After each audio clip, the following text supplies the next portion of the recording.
Yeah, well, you could be heard All now, right, Saber. all right. ETM Hotep.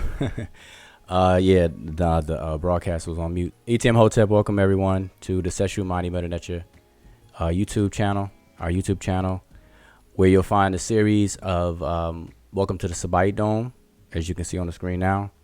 Freestyle Fridays, Divine Words Wednesdays, and then we have AMA and open discussions in between all of that good stuff. And so tonight, Thursday, today is June 27th, 2019. And so we're just going to have an open discussion. And if you're tuned in now, appreciate it. Welcome. But make sure you subscribe. Make sure you hit the notification bell and spread the word. Share the video. And if you have any questions about anything we bring up or talk about on any of our videos and you're watching us live, don't hesitate to, ask your question. And on the YouTube chat, if you would put the @ symbol ahead of the Seshu Mighty Meta Netcher name, that way your question will be highlighted. And so we won't miss out on that. All right. And also, if you have questions and you're watching the archive, then feel free to leave a comment, or even better yet, just join our Facebook group under the same name, Seshu Mighty Meta Netcher Facebook group, and feel free to share information, give commentary, ask your questions, and all that good stuff. Okay, so we have a good vibe in our Facebook group. It's a learning environment. We take the information and language serious in terms of study. So you'll find a lot of resources, a lot of information in the group, throughout the group. But you have to do a lot of scrolling because, in terms of Facebook, all of the posts are in chronological order, of course. So the posts that done a long time ago, they get buried into the Facebook black hole or void. So time to time, I'll see some old ones and, kind of bump them to the top of the page. But, all right. So anyway, welcome. So tonight, this evening, rather, we're going to just have open discussion, but we're going to start off with talking about a particular picture I'm going to share in a minute.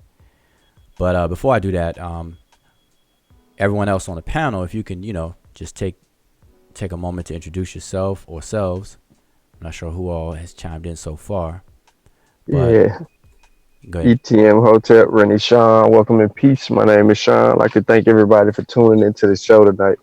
It is a discussion, so don't act shy. Please add us so we can answer your questions and be a part of the discussion because your opinion and questions do matter. All right. So who else do we have? ETM Hotep, Rennie Antoine Germain, aka Hush Your Mouth, him Oh, Netcher Mayot. all right. All right. So, so like I said, tonight we want to have an open discussion and participation if possible. I'm always for participation, whether it's in the chat or whether you come in to speak on the panel itself inside of our panel room itself. So you let me know. I may post the link if you all want to come here and speak instead of type. And sometimes it's better to do that because when you type things out, some things get lost in translation and communication. So it'd be good if anyone would like to, just let me know. All right, so we're going to start off by discussing a particular picture. So I'm trying to just stall and buy some time for people to kind of tune in. And so I'm going to be monitoring the chat. And let's see. So as we monitor the chat as well, I'm going to just ask some questions, and you all on the panel, we can discuss a few of these things. So I'm going to share a picture, and we're going to treat this like Freestyle Friday. So we're going to start off like a Freestyle Friday. And let me get the picture up.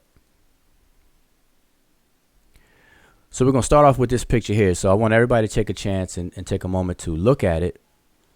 And as has been our custom on Fridays, we do Freestyle Friday where we go through different pictures or different images and deal with the text. We transliterate and translate the text from our memory. We don't use any resources, any books, any dictionaries, and we always start off that way. as a fun exercise. So we have a lot of videos in that series. So if you've never seen us do it, please check those videos out in our archive. But we're gonna treat this picture as if we're doing Freestyle Friday. All right. So now this particular picture obviously is a reproduction. Okay, this is coming from a work by Carl Lepsius, and so it's a reproduction. So it's not the actual primary itself. So I don't want anyone to go looking for this as an actual primary. It's not. It's a facsimile, a remake of something that's actually real. All right, and it's clear this way. It's really clear instead of all the different pictures that are not so clear. So we can utilize this and go through and read the glyphs that you see in between each of the figures, or in front, I should say, of each of the figures. All right. So when we're doing transliterations and translations, there is a immutable, I should say, 4 steps. And those 4 steps are, well, I tell you what, either Sean or Brother Antoine, if you all can let everyone know, what are those 4 steps when we do transliteration and translations? Yeah, I'll be glad to do it for the audience. So the first thing you want to do is step 1 is you want to recognize which direction you should want to read the glyphs. And the way that we do that is by looking for body parts, animal parts, um, and we see which direction that is facing. So as you can see in this image that is being shown, everyone is looking from the right. So we would want to start from the right to the left when we are doing step 1. Okay. And then step 2, what we want to do in step 2 is we want to start doing the tedious work by um, collecting our data, basically the signs and the symbols, and from the direction that we want to read. And that's, I guess they call that the detective work, what some people would want to say. And then 3 and 4 kind of go hand in hand, but not in a very fast way. So 3 is you want to kind of put things together where you can try to formulate a word, and then step 4 would be to come up with a sensible translation. All right. So hopefully everyone got that the gist of that. Now we go into detail, of course, on our Freestyle Friday, where we repeat that, and then we actually go through those steps. So if you want more information about that, definitely look in the archives and check it out. So we're gonna go through that now. So let's go with step 1 in this particular picture. So step 1 is to identify the direction in which these glyphs are to be read. So what direction are these glyphs, or should these glyphs be read? And that goes for either one of you. Hotep, yeah, Hotep. Looks like the glyphs are facing right, and so I would read them. I would be looking into the glyphs. So I'm reading right, and it's going down, or it's like column wise. So be reading right to left, vertical. Okay. All right. Excellent. So just as a brief FYI, when we're dealing with step 1, and you have to ascertain the direction in which to read the certain glyphs in any particular image or artifact that you're dealing with, there are only, well, you'll hear people describe it as 4 directions, but that's a little confusing because, over the years I've been teaching, people would often ask me to clarify that. And so what the older way of explaining it is to say that the hieroglyphs can be written in 4 possible directions. But what I find is easier to explain it as 2 and 2. two orientations, and two directions. And that's been easier for people to understand it and remember that. So the two directions, or I should say the two orientations, are either rows or columns. So the glyphs are going to be written in either rows or columns. And the two directions are either right to left or left to right. And that's a more simpler way for people to grasp it and understand it. So, if you're already familiar with that, then that's great. But if you're not, then think of it that way, and that may help you out. All right. So as Brother Antoine said, these glyphs are written in columns, and they're facing to the right. Therefore, you're going to read them from right to left. You always read into the glyphs as if you're having a conversation with them. All right. So that's step one. And now step two is to identify each individual glyph. And by identify, what's needed there is to know what the glyph represents, and then how it can possibly function, how it's transliterated, and what else? And the Gardner code. Okay, now the Gardner code, for those who are unfamiliar with that, it's a code system that was created by Sir Alan Gardner.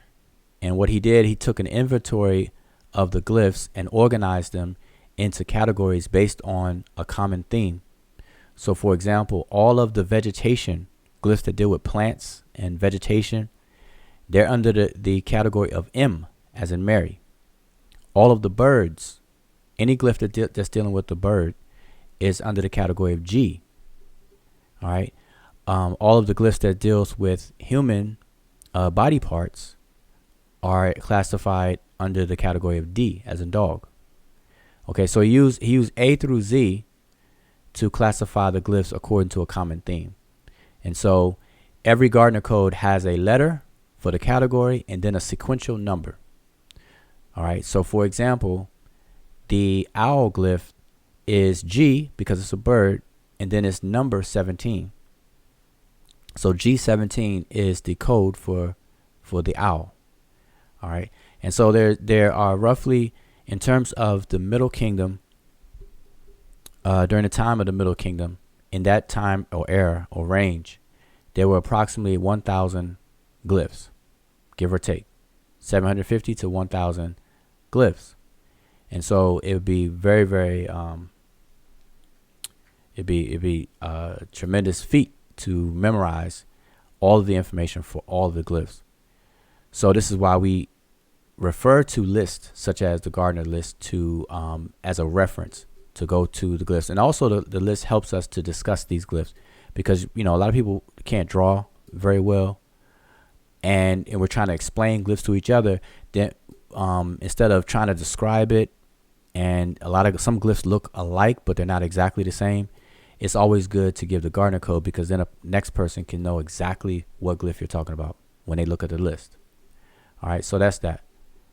So with step two, let's identify, because it's not that many glyphs here, let's go ahead and identify them all. All right, so either one of you can kick it off. We're going to start with, of course, we're going to start with it doesn't matter. As long as you identify which one you are talking about, I'll point to it with the cursor, and then we'll keep moving from there. So does anybody want to start us off?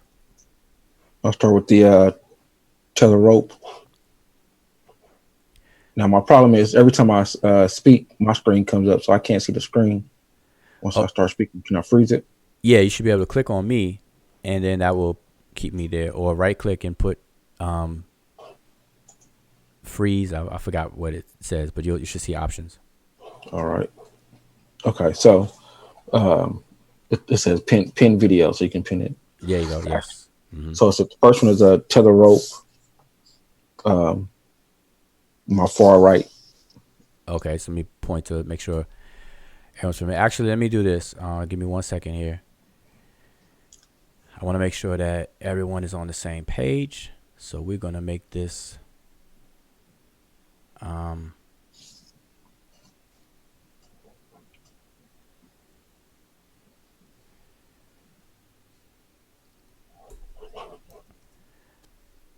oops. Okay, I'm sorry. Go ahead.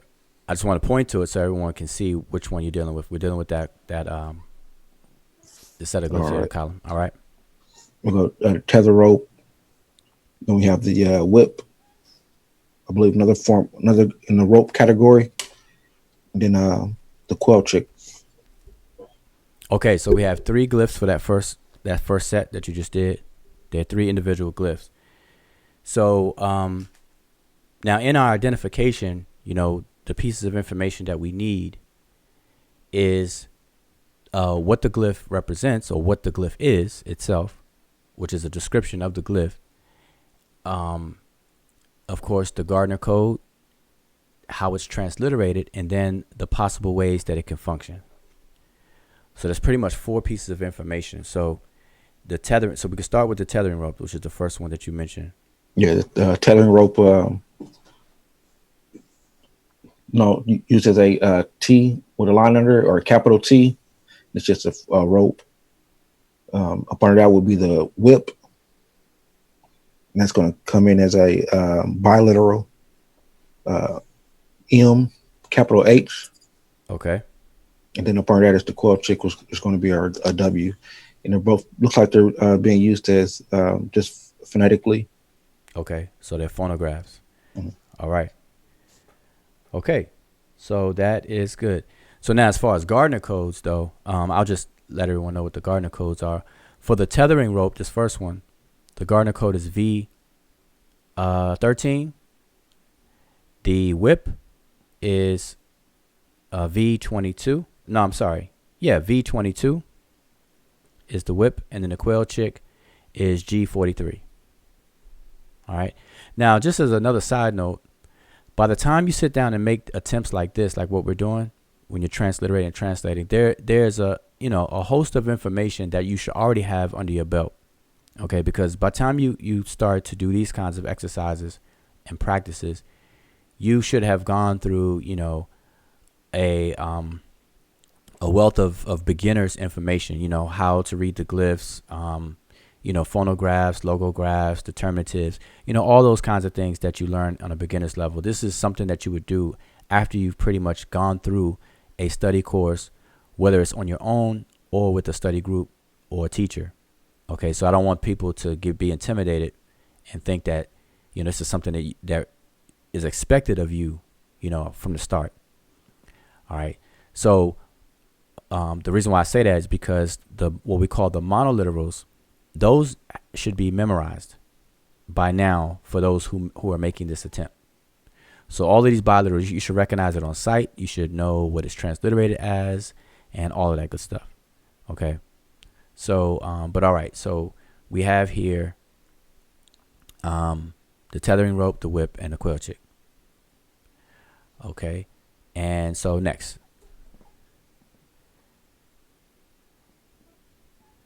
Next we have. We're gonna move the arrow to the next column.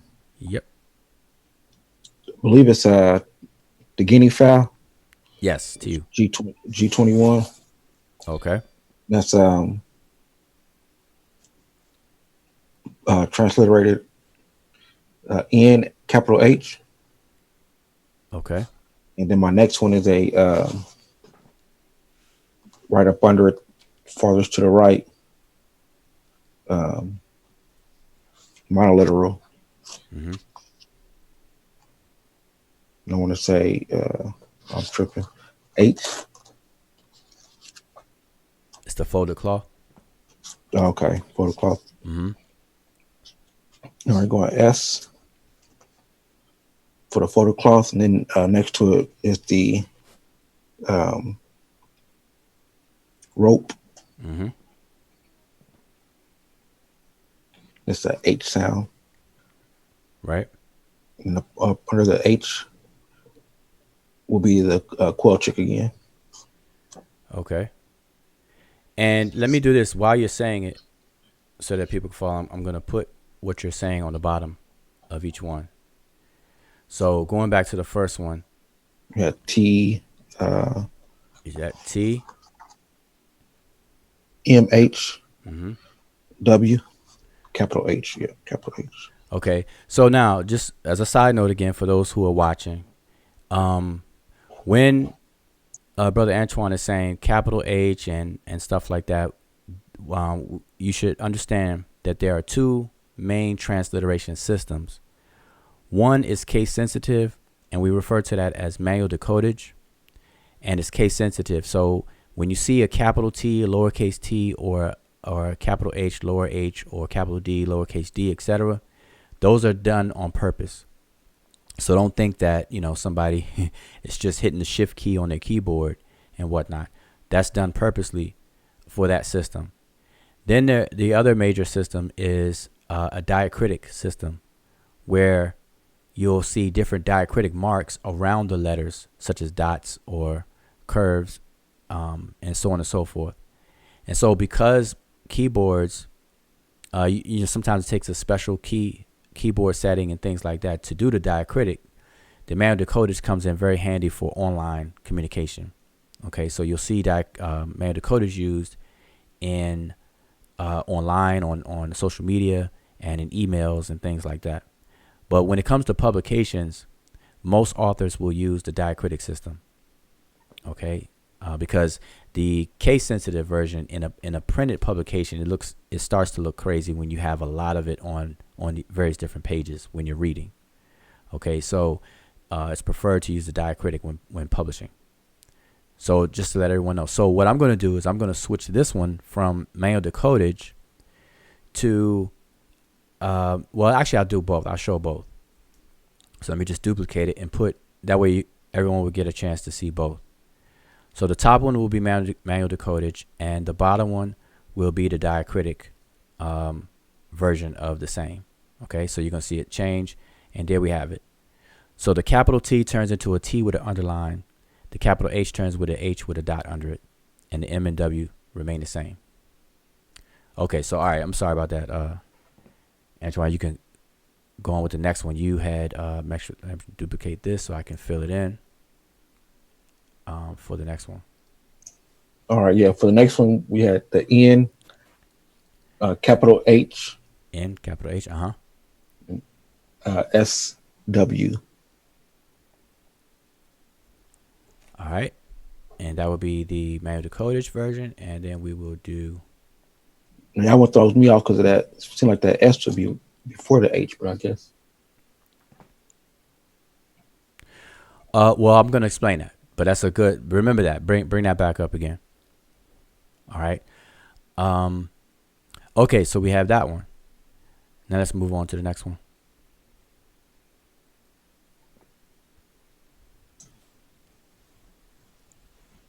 Next we have the throwing stick. Okay. T14. All right. Excellent. And I'm stuck on the next one. Some type of bird.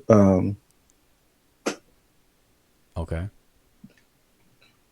Now I'm glad you brought that up, because a lot of these glyphs, when you see it, because we're dealing with 1,000-year-old and more artifacts and things, some glyphs will be damaged, some glyphs will be rubbed off, hard to detect and things like that. So you always have to be open-minded and have your detective hat on. And so like you just did, you narrowed it down to a bird, but you're not quite sure what bird it is. The last one's the quail chick, similar to the rest of them. Right. Okay. And so do you have a transliteration for them? I know you said the second bird. Let me just let you know the second bird is an owl. Okay, owl's M. So it's the throwing stick is going to be a lowercase a, capital A. Okay. And the owl's going to be the M. Okay. And the quail chick's going to be W. All right. Let me change the one on the bottom. All right. And now we will move over to this one here.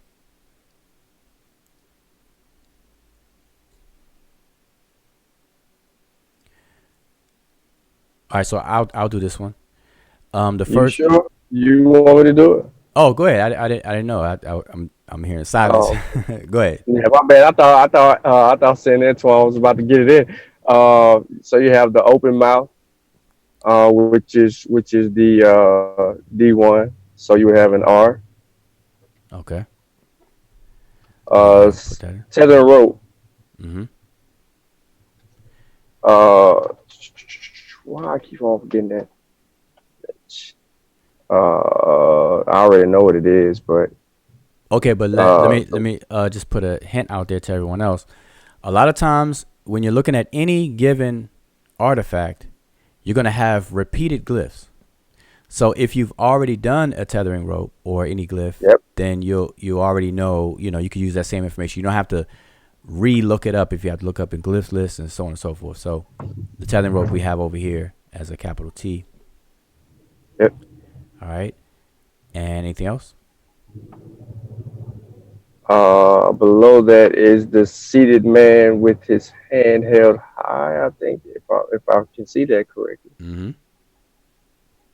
And below that is like a deity, and then the Z2, which is just three strokes. But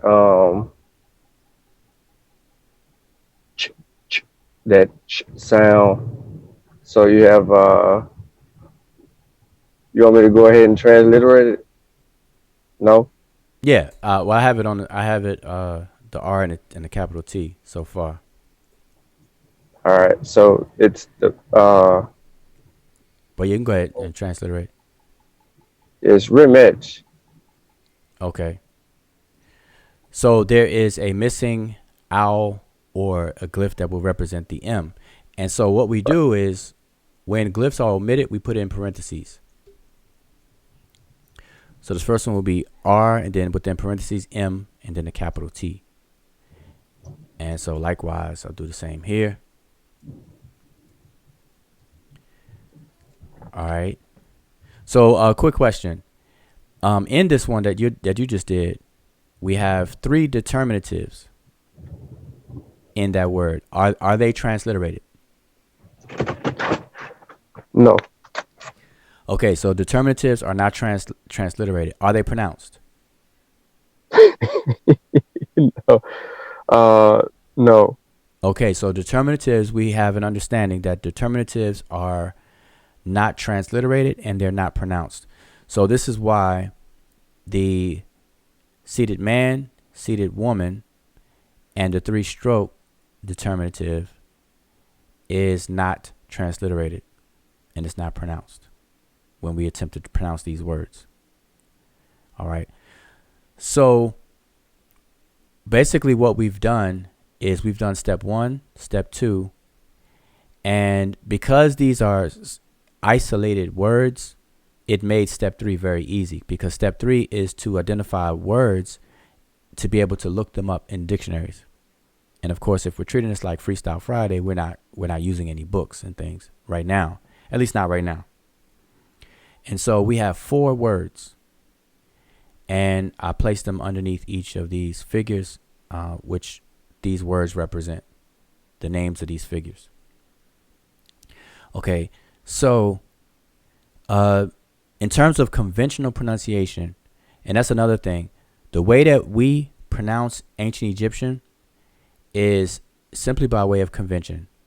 It's never meant and should not be taken as if we are saying that these pronunciations are the accurate historical pronunciations.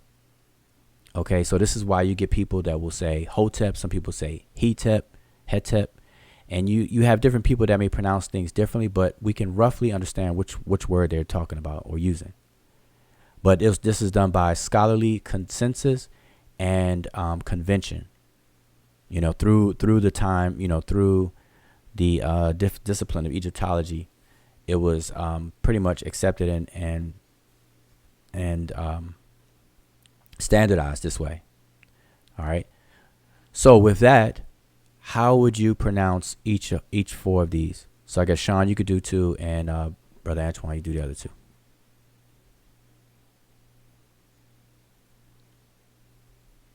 So we could start, from over Okay. here again. Okay, from right to left. Yeah. Tamehu, Okay, wait. Let's put this here. Okay, so just for when here, say it again. Tamahu, All right. Nehisiu, Okay. Amu, All right. Remich, All right. So going back the other way, we have the Remich, we have the Amu, we have the Nehisu, and we have the Chimehu. All right. So those are all four of those. So I'm gonna pause right here because we've been discussing it. So I want to look at the listeners and the audience. So for those of you who are watching now, first again, I appreciate you tuning in. So ETM Hotep again, welcome, and as well Uncle Jasaneb. But I want to ask you all who are watching if you have any questions about what we've discussed so far.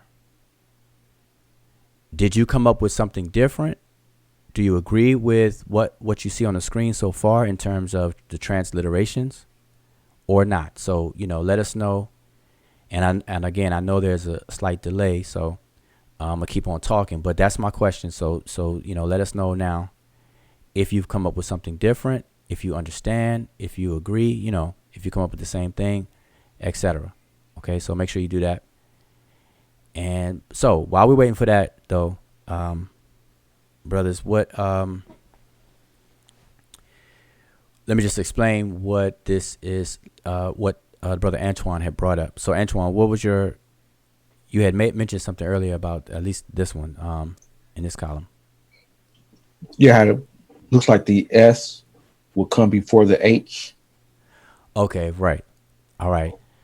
So now this is something that may confuse beginners, but it's really not confusing once it's explained. So I'm going to explain it real quick. In the writing system, earlier we mentioned two directions and two orientations. And like I said, the older way of explaining it, a lot of scholars will say that the hieroglyphs can be written in four directions. But as I said, my experience has forced me to explain that differently, and it's a lot better, from what everybody understands. Two orientations, 2x2 instead of four directions. It's two orientations and two directions.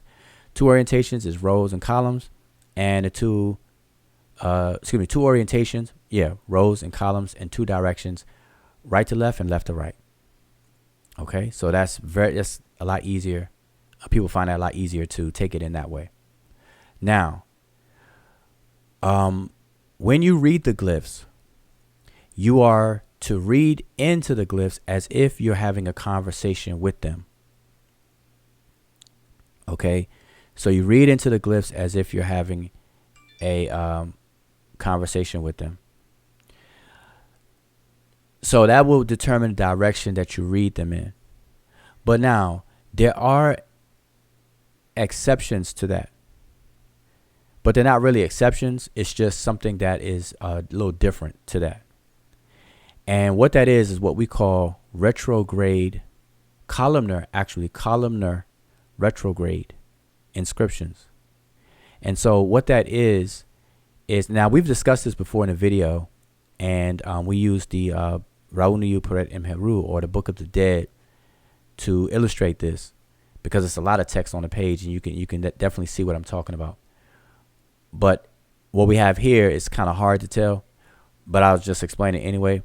And so what columnar retrograde is that the column order goes opposite direction that you're going to read the glyphs within each column. So in other words, let me see real quick if I can pull one up. And in the meantime, Sean, if you can monitor the chat to see if anybody answered that question. I just want to know if everyone agrees who's tuned in with these transliterations that we have for each of these figures.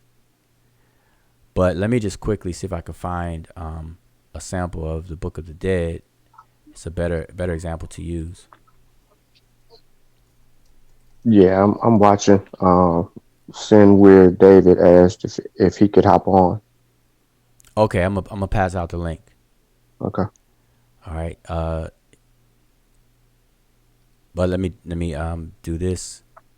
Find. Nobody has anything different or said anything different.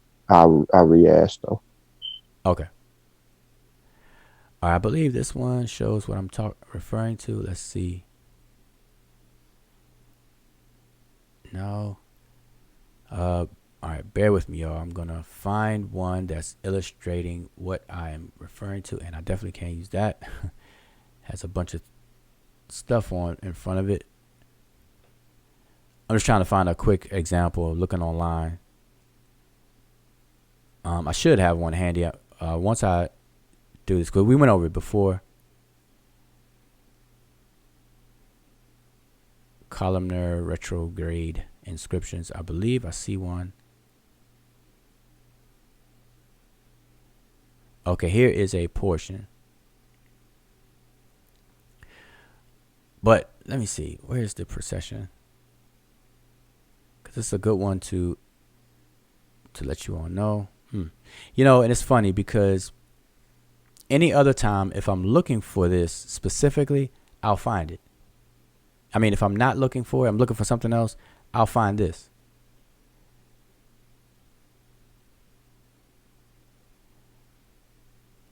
All right. Wow, I can't believe that out of all these pictures, I just do not see one that I'm looking for. All right, I gotta resort to my copies. So you said nobody has anything different. All right. And Sean, you mind taking the link from the inbox? Oh yeah, I could send it to him. And post. Yeah. Okay.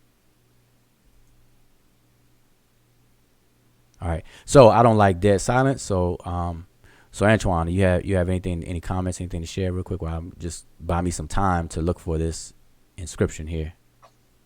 Oh no, I definitely recall what you were saying about retrograde. It's just sometimes I think like it's easier to identify when it's honorific transposition or honorific. It's either like in Netcher where it's easier to identify because I'll recognize the Netcher or recognize the symbol of royalty. Mm-hmm. So on this one, I didn't. The tether rope. I mean, not tether rope. The rope didn't. The rope didn't insinuate or give me that clue to do the retrograde. So, but yeah, I do recall running into it a lot when we were doing some translations over the prayer in Haru. Okay. All right. I see one. But it's very small. So I'm just trying to find a big one because I'm not going to do that to people's eyes. People will be struggling and get mad at me. So let me just find. If anyone, let me just see.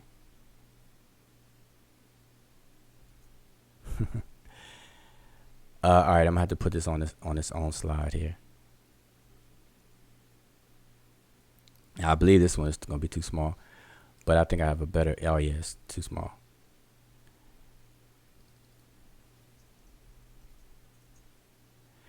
Yeah, and if you want to join the okay, here we go. No, all those are too small. Why is that?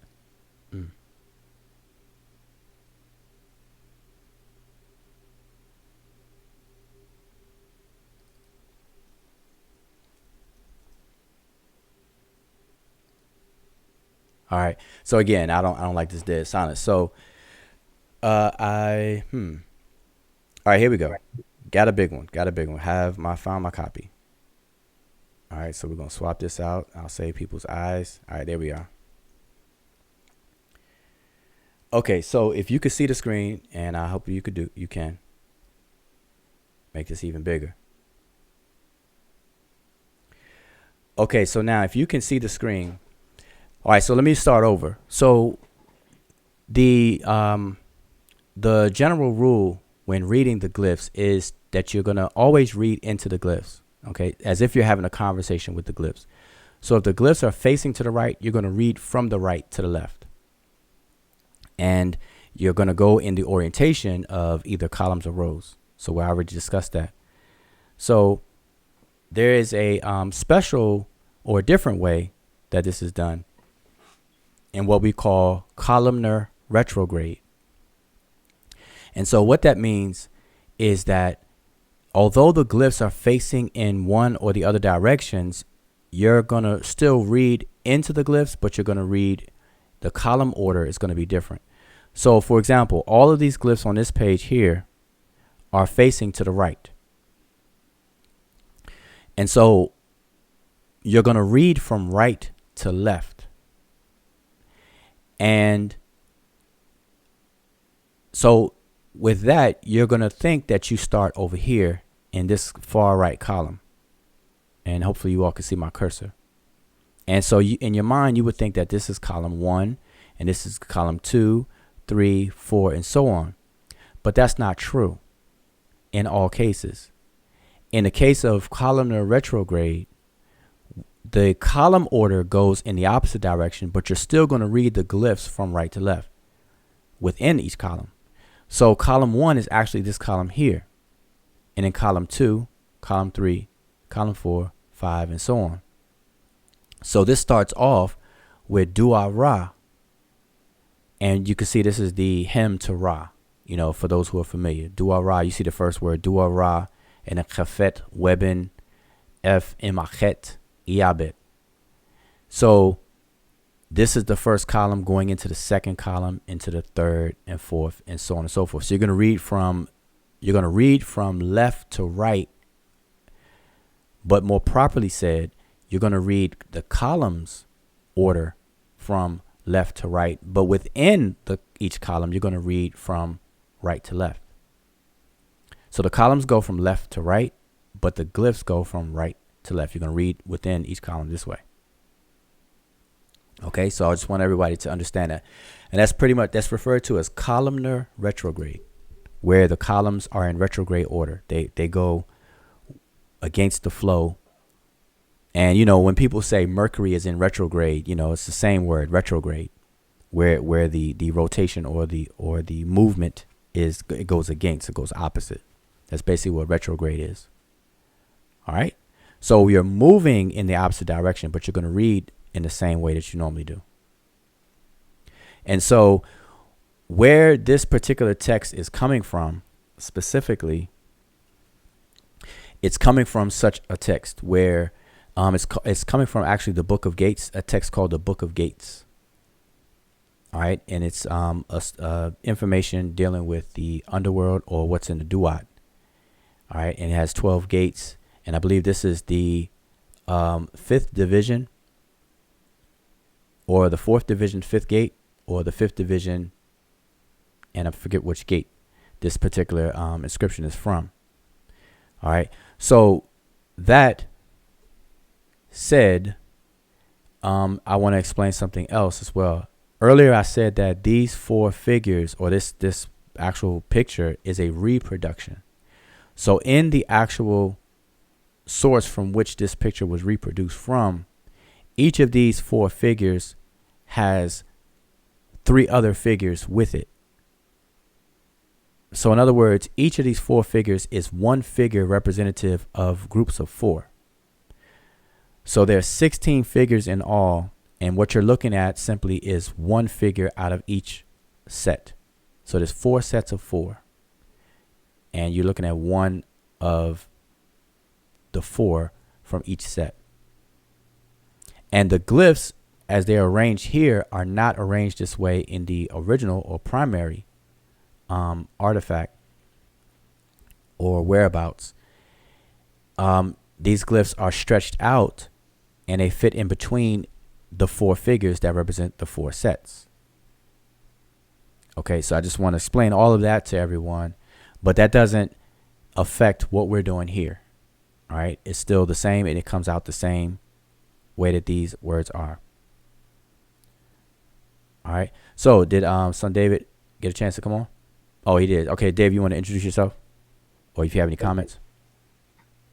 Yeah, David Young from Cleveland, Ohio. I've been studying with Ujawu for probably about 3 years, and had some other teachers um, with Rakiti and Saba.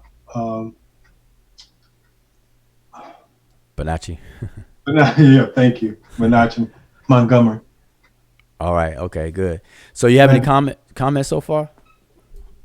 uh, then, yeah, same problem. This one is blurry on your screen, but don't worry about it. I can still make it out. Okay. All right. All right. So we got a question in the chat. okay, can you read it for us? Yes, sir. The chosen few asked says, I have a question. Well, two. How do you know when you've reached the end of a word? That's the first question. And Okay. how do you know when you've reached the end of a sentence? Second question. Okay. Those are great questions. And the first question, I'll leave that to one of you all to answer. I kind of threw it. Yeah, I put it in the chat. Determinatives help us determine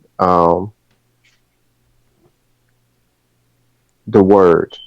So at the end, like we were mentioning earlier, I know you probably came in late, so you kind of missed us when we were mentioning it.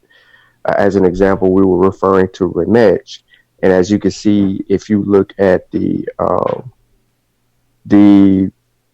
far left of the screen, if you look at the Sesh or the hieroglyphs that we're spelling the Remedge out, you'll see the three strokes at the very bottom, the seated deity with the beard, and then the man with the hand behind and one out front. Those would be considered, determinatives. So that let us know that that is the end, and that what's in front of it is what we're transliterating and translating and into that particular word. So determinatives help us determine the word by identifying the word, which Sister Jolanda kind of answered it as well. All right. So that's good. Excellent. So hopefully that's understood. And if the brother or sister, because I'm not sure, if they have a follow up, then by all means type it in there. And what was the second part? The second part is similar to the first. It says, how do you know when you've reached the end of a sentence? Okay, so let me take a stab at that one. Unlike how you can recognize the end of words, recognizing the end of words is a situation where it's based on your familiarity with the determinatives. And so as a beginner, you are required to memorize what's called the monoliterals. And there are 24 of those in number. And then some of the 24 have variations. So I believe altogether it will be 30 glyphs that you should memorize. And that should be committed to memory full stop. There's no exceptions, ifs, ands, or buts about that. All right. Now, but when it comes to identifying words or the end of word, where one word ends and another one begins, that's based on your familiarity with determinatives, and then just the amount of time and practice you put into it to just become familiar with words as you go along. All right. And so it's that part of it where you will get better and better and more proficient at identifying words. And so what I always explain to people is that even with English, the reason, like if I write a word on the screen, I'll type anything, and I literally typed anything. So if I type, I can't spell right. If I type anything on here, now because we are familiar with English and we've been speaking it and reading it most of our, or if not all of our lives, we read this as a full word. Like our minds don't parse this as that's an A, that's an N, that's a Y, that's a THING. We don't spell it in our heads like that. We recognize patterns. And our minds are wired. Human mind is wired to recognize pattern recognition. That comes from an instinctive trait that's built into us at birth when we recognize, called pareidolia, where we recognize faces. And I'm not sure if you ever noticed this, and I know this is kind of going off topic, but I want to mention this, is that pattern recognition is a huge thing that we take for granted. And I don't know if you noticed this, that even in the animal kingdom, the creatures that we call animals, because of course humans are animals as well, but the creatures that we call animals that are out there in the wild, have you ever asked yourself, how does an animal know to look at you in your face? Like like if you were standing in the middle of where animals live at, if you stand in the middle of somewhere and an animal walks up on you, how is it that the animal knows to look at you in your face? Even if you don't make a sound, because obviously the sound coming from your mouth is on your face. So even if you're quiet, have you ever done that? Like, just look at an animal and the animal will look at you right in your face. But anyway, I say that to say that even in humans, the human animal, us, we're wired to recognize faces. But I say that because patterns is a big thing that we take for granted. So it's no different. We think that way. So when we read words, we're reading patterns. And so we're not reading these individual letters. We're reading this whole word as a word, So likewise, when you're learning a new language, I said all that to say, because when you're learning this writing system, when you first start off, just like when we first start off learning English, we're taught our ABCs, A, B, C, D, and we're learning how to spell things out. But eventually, once you pass that, you recognize them full patterns. The same thing happens here, is that when you first learning this, you're gonna see each individual glyph in your mind's eye. This is a throw stick. This is an owl. This is a quail chick. Here's the triple strokes. That's what you're gonna do. But as time goes on, and as you practice this, you're not gonna see it individually anymore. You're gonna see it as a whole word, full stop. So I say that to give hope to those who may think this is, hard or complex and things like that. It is a bit complex, more complex than English and our English writing system, but don't be intimidated by that, because over time it's gonna come into you, just like how we deal with English in terms of recognizing this. So the second part of your question, though, about sentences, the same thing. You're going to know the end and beginning of sentences. Now, to determine that, that's when you have to be proficient in the grammar of the language, because you have to be able to put together syntactic units of either words or phrases, clauses or sentences. And it's the same thing. Once you start to get used to that, then you will see, instead of seeing a word by word, you'll be able to see phrases and clauses and things full stop. And that takes time. All right. So there's no microwaving that. None of this. You should never microwave it. Just take your time, and over time, you'll be able to do that. Okay. Certain sentences start off with certain words, certain particles, and things like that. Like adverbial sentences usually start off with a particle, the particle you, which is transliterated as IW. Adjectival sentences will start off with an adjective in the masculine, singular, so on and so forth. So you'll start to understand certain things and circumstances or syntactic environments, and you'll be able to recognize them. Okay, so hopefully that answered your question. I'm gonna take this back off the screen. So I got we got another.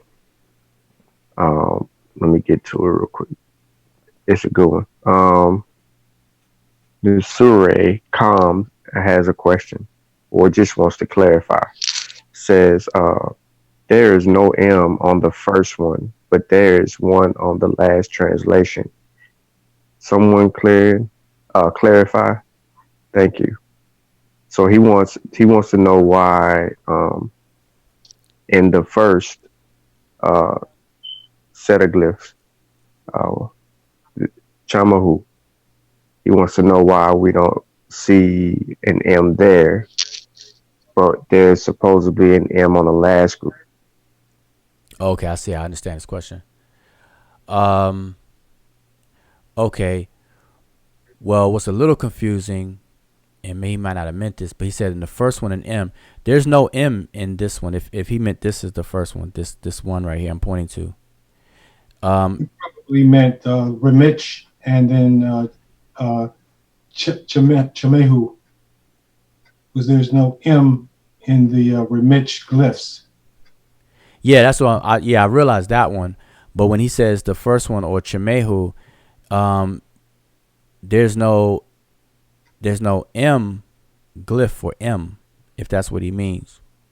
In other words, so that no one else is confused about that, the whip glyph, the second glyph in this set, is a biliteral, and biliteral glyphs represent two consonants.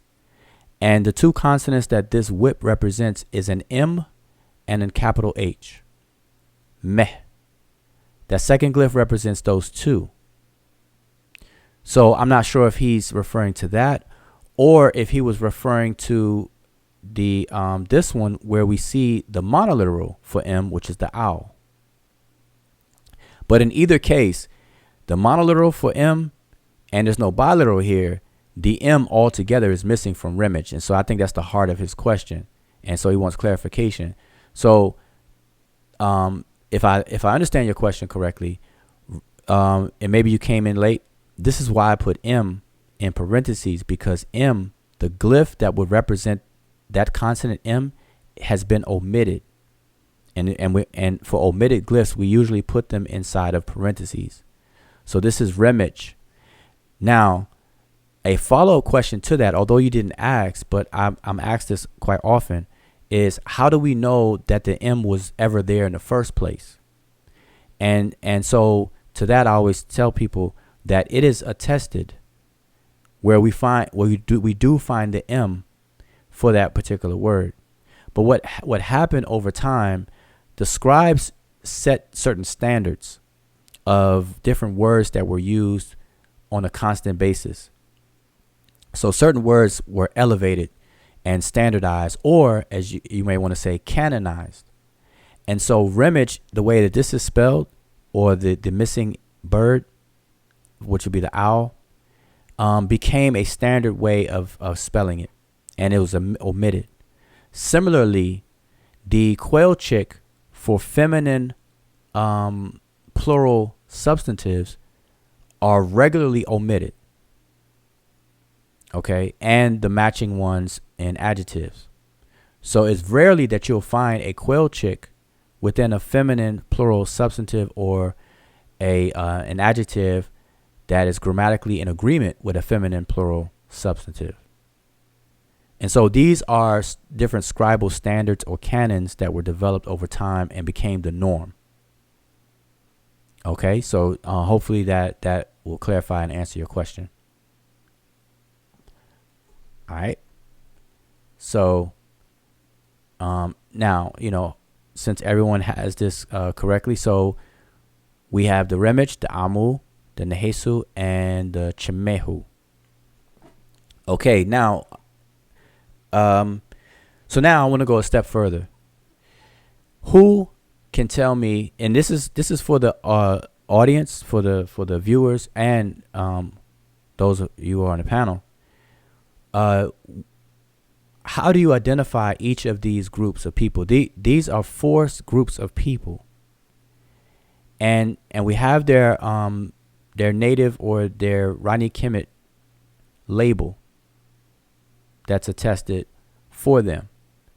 Now, what population of people would you say that each of these four represent? And that's open for anybody.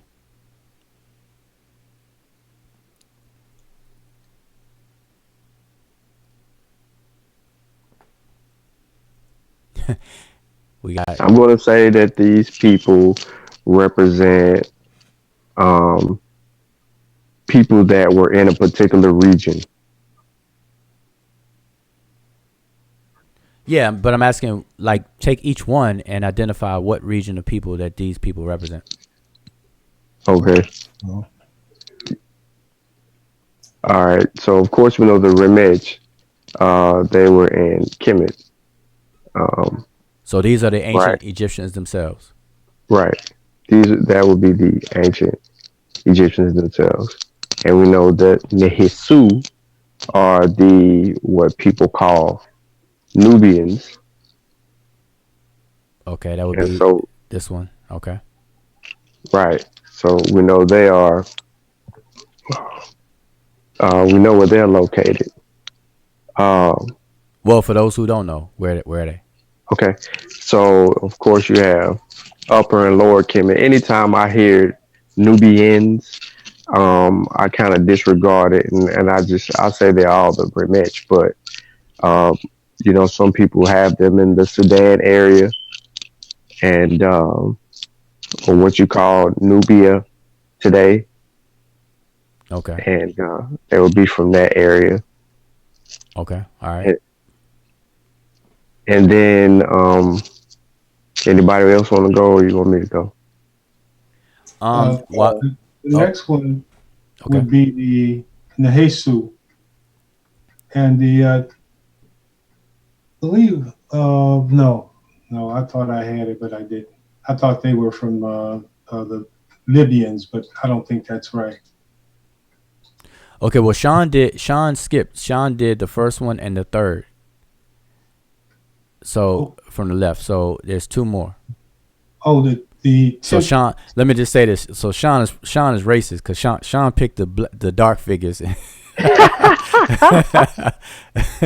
No, I'm just joking. So but you did. You actually did. But so let's go with it. Let's go in order. So Sean, so just repeat this first one. Let's just do it in order. Okay, So let's go so on order. Okay, all right. The Remech, those would be the Egyptians. okay. So then anybody else want to do the second one? Yeah, I can give if you want me to. The Amu, um, Asiatics. Okay, so they're the Asiatics. Yes, Okay, so these are people from Asia and Western Asia and so on, right? right. All right, that's the Amu. All right, next one. You already gave this one, but you can say it again. Yes, that is the Nehisu. Those would be the Nubians in Nubia. All right, and the last. The last would be the Chamu. Uh, those would be the Libyans. Okay, Libyans. Okay, so let me write that on top. so I can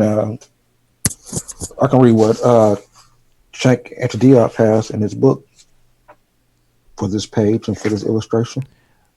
Okay, we're going freestyle first. So we treat this like Freestyle Friday. So no books allowed just yet. Okay. So I'm putting this is according to what Sean is saying. So he said this is the Asiatics. And then the next one, he said the Nubians. And this last one, you said Libyans.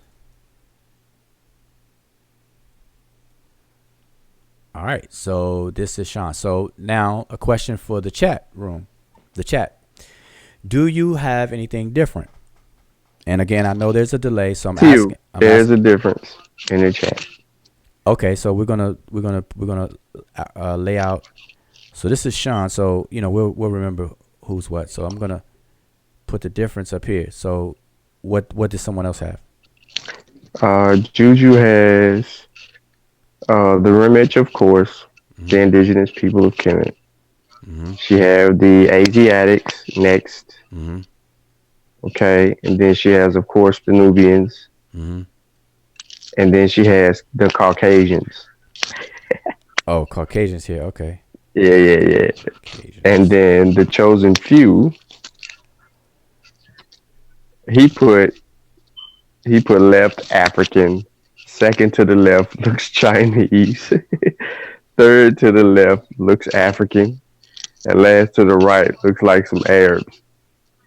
Okay. So now what we don't want to do is just that. We don't want to do it looks like.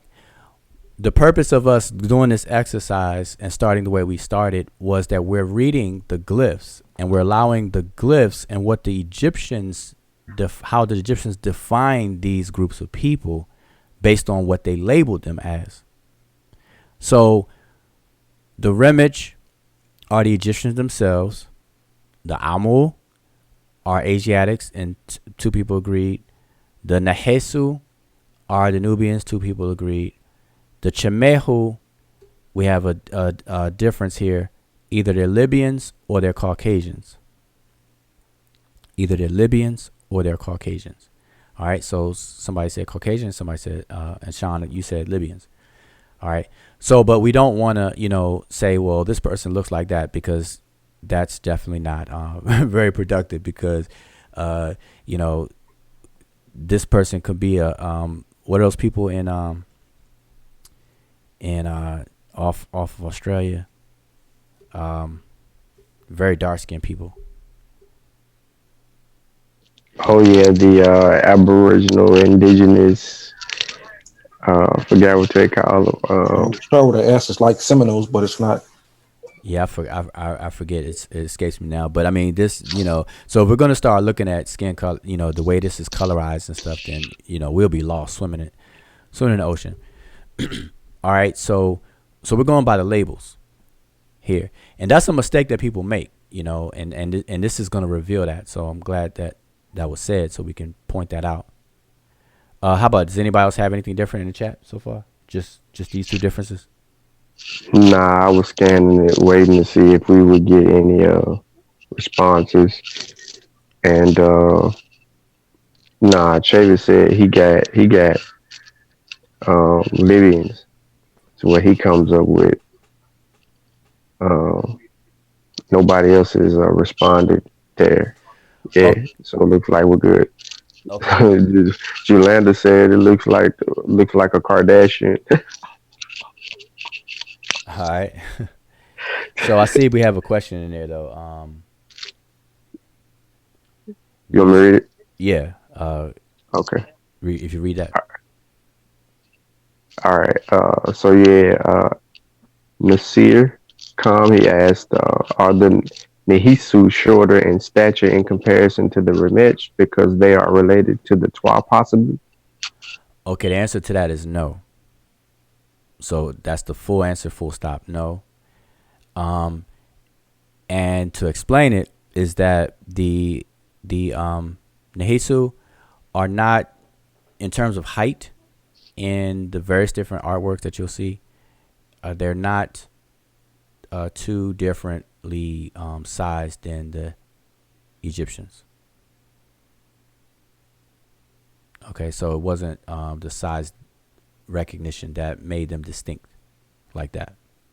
What made them distinct was the jewelry, the large looped earrings, the necklaces, the way the hair was, the darkness of the pigmentation that was used for them in relation to the native Egyptians, who were 99.9% of the time pigmented in a reddish brown color.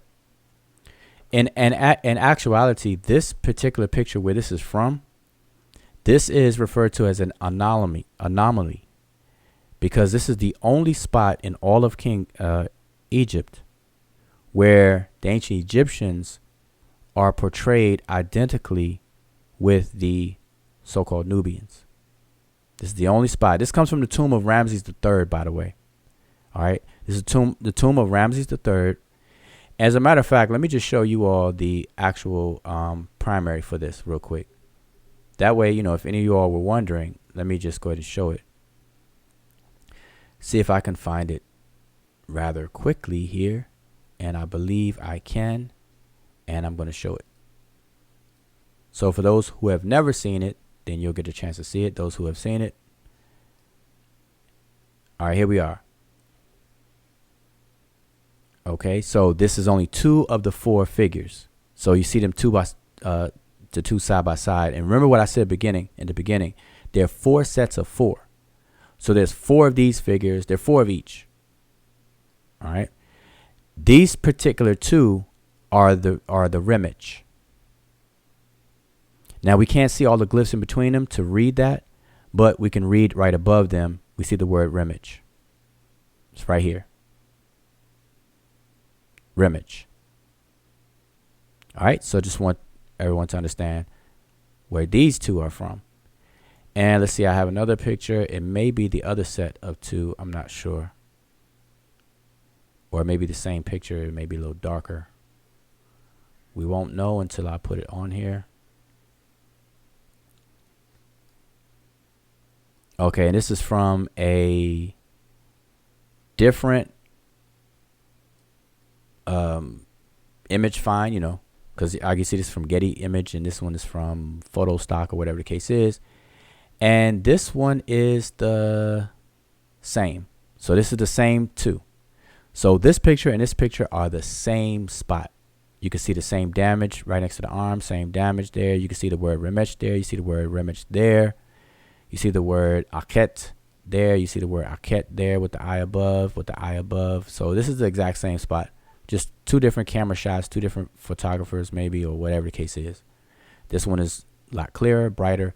This one's not. So you always got to take all this stuff in consideration, because I know people want to argue about the skin color and pigmentation, but notice how the skin or the pigmentation looks darker in this picture. But look at this one. This one, the camera looked like it was taken with a flash, like it was taken clear with proper lighting.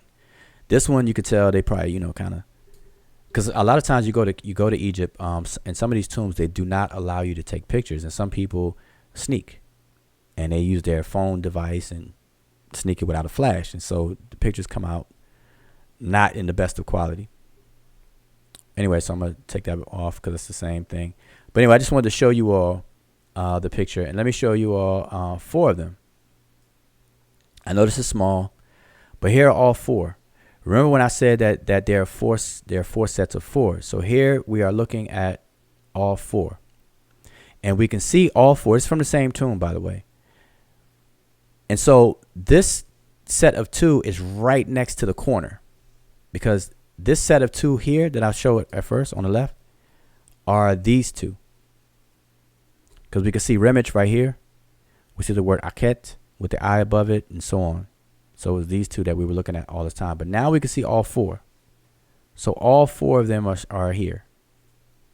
And it spells the word Remich. So now you can see when I mentioned that they weren't stacked on top of each other, the glyphs, as we see in this example, they're not like that in the primary. So here's the primary here, and we see the 2 glyphs, the seated man, seated woman, and the 3 or triple strokes spread out in between each of the glyphs. All right. So that was spell the Rimage. So this is the 4 set of the Rimage. All right. So I just wanted to kind of show you all what those look like. All right, so let's get back to the drawing here. All right, so now, does anybody agree or disagree with Amu being the Asiatics? So that's for the panel, and that's for the those who are watching. Does anybody in the chat disagree with the Amu being Asiatics? The word Amu. Or anybody on the panel.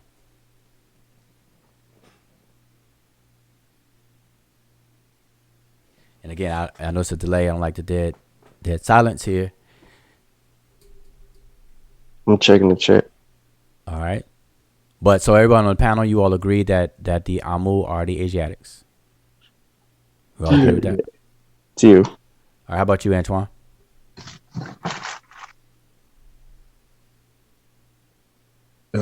I get it to you. Okay. All right. So I don't see anybody in the chat checking it out. Nah, I don't think. I think they kind of on edge. Okay, Seeking Self said he or she disagrees. And forgive me if when I say he or she, I'm just playing it safe because sometimes I can't tell by people's screen names. All right. But Seeking Self said disagree. So what would you say the Amu are? What are the Amu? How would you identify the Amu?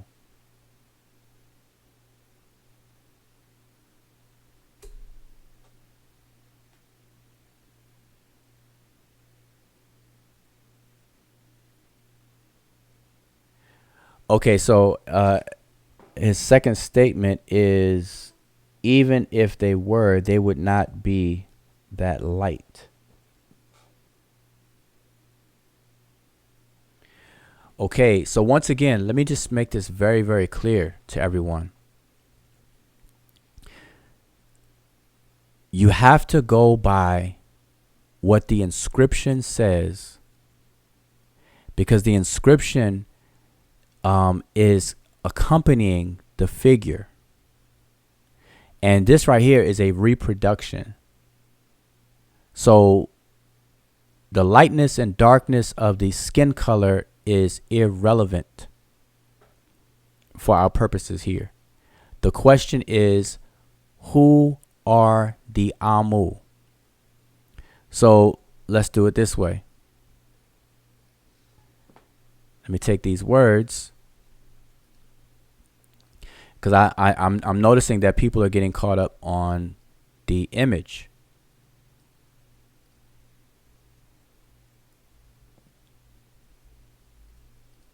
So let's take the images away and define each of the words,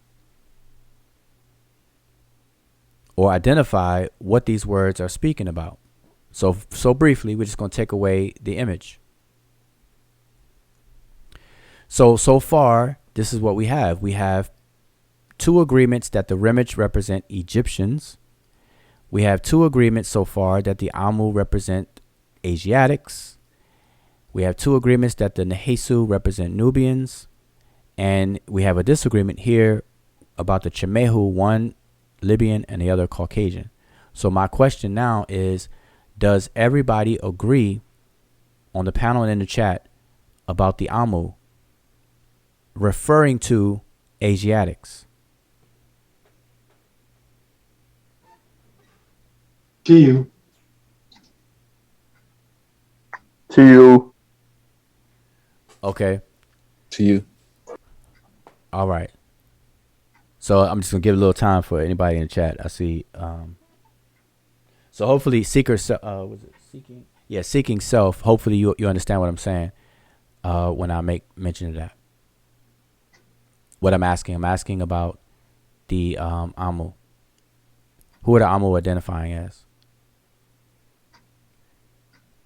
All right. So to keep it moving along, what I want to do now is right along the same lines of what I just said, because people are looking at the images and are caught up on the images because somebody said that this person looks Oriental, this person looks like an Arab, and so on and so forth. And we don't want to say what these look like and stuff like that, because these two look identical, and we know that the Nehesu and the Remich are two different people, groups of people. So it doesn't matter with that for our purposes. But let's do this. What I want to do now, remember, this is from the tomb of Ramses III. And put that here.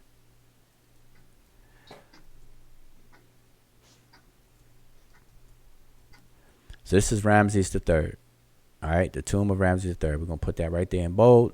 Okay, so now this is the Book of Gates. This is Ramses III. These are four sets of four, but what we're seeing is one representative of each of the four groups. Now what I want to do is move to the tomb of Seti I. The same text, same story, same content, but it's a different tomb. And I'm going to show you a reproduction. In this particular tomb, we see the four sets of four arranged this way. And you can see all four sets of four.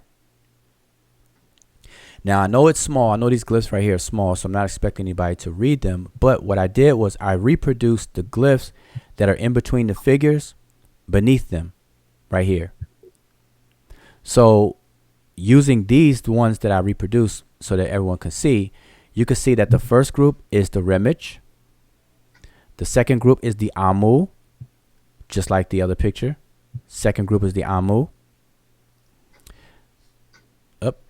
The third group is the Nehesu, just like the third group here is the Nehesu.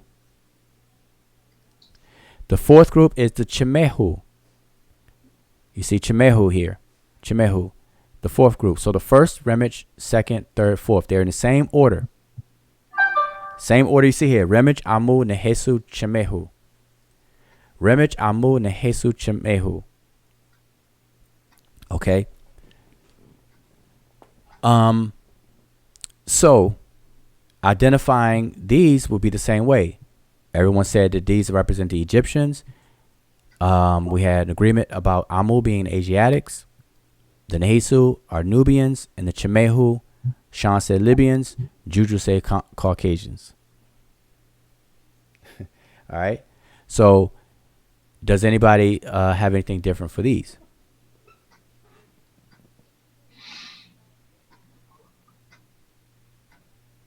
Okay, so Seeking Self said these Asiatics look more, or these Amu look more Asiatic. So again, I want to keep reiterating that most people focus on how they look, and that throws them off.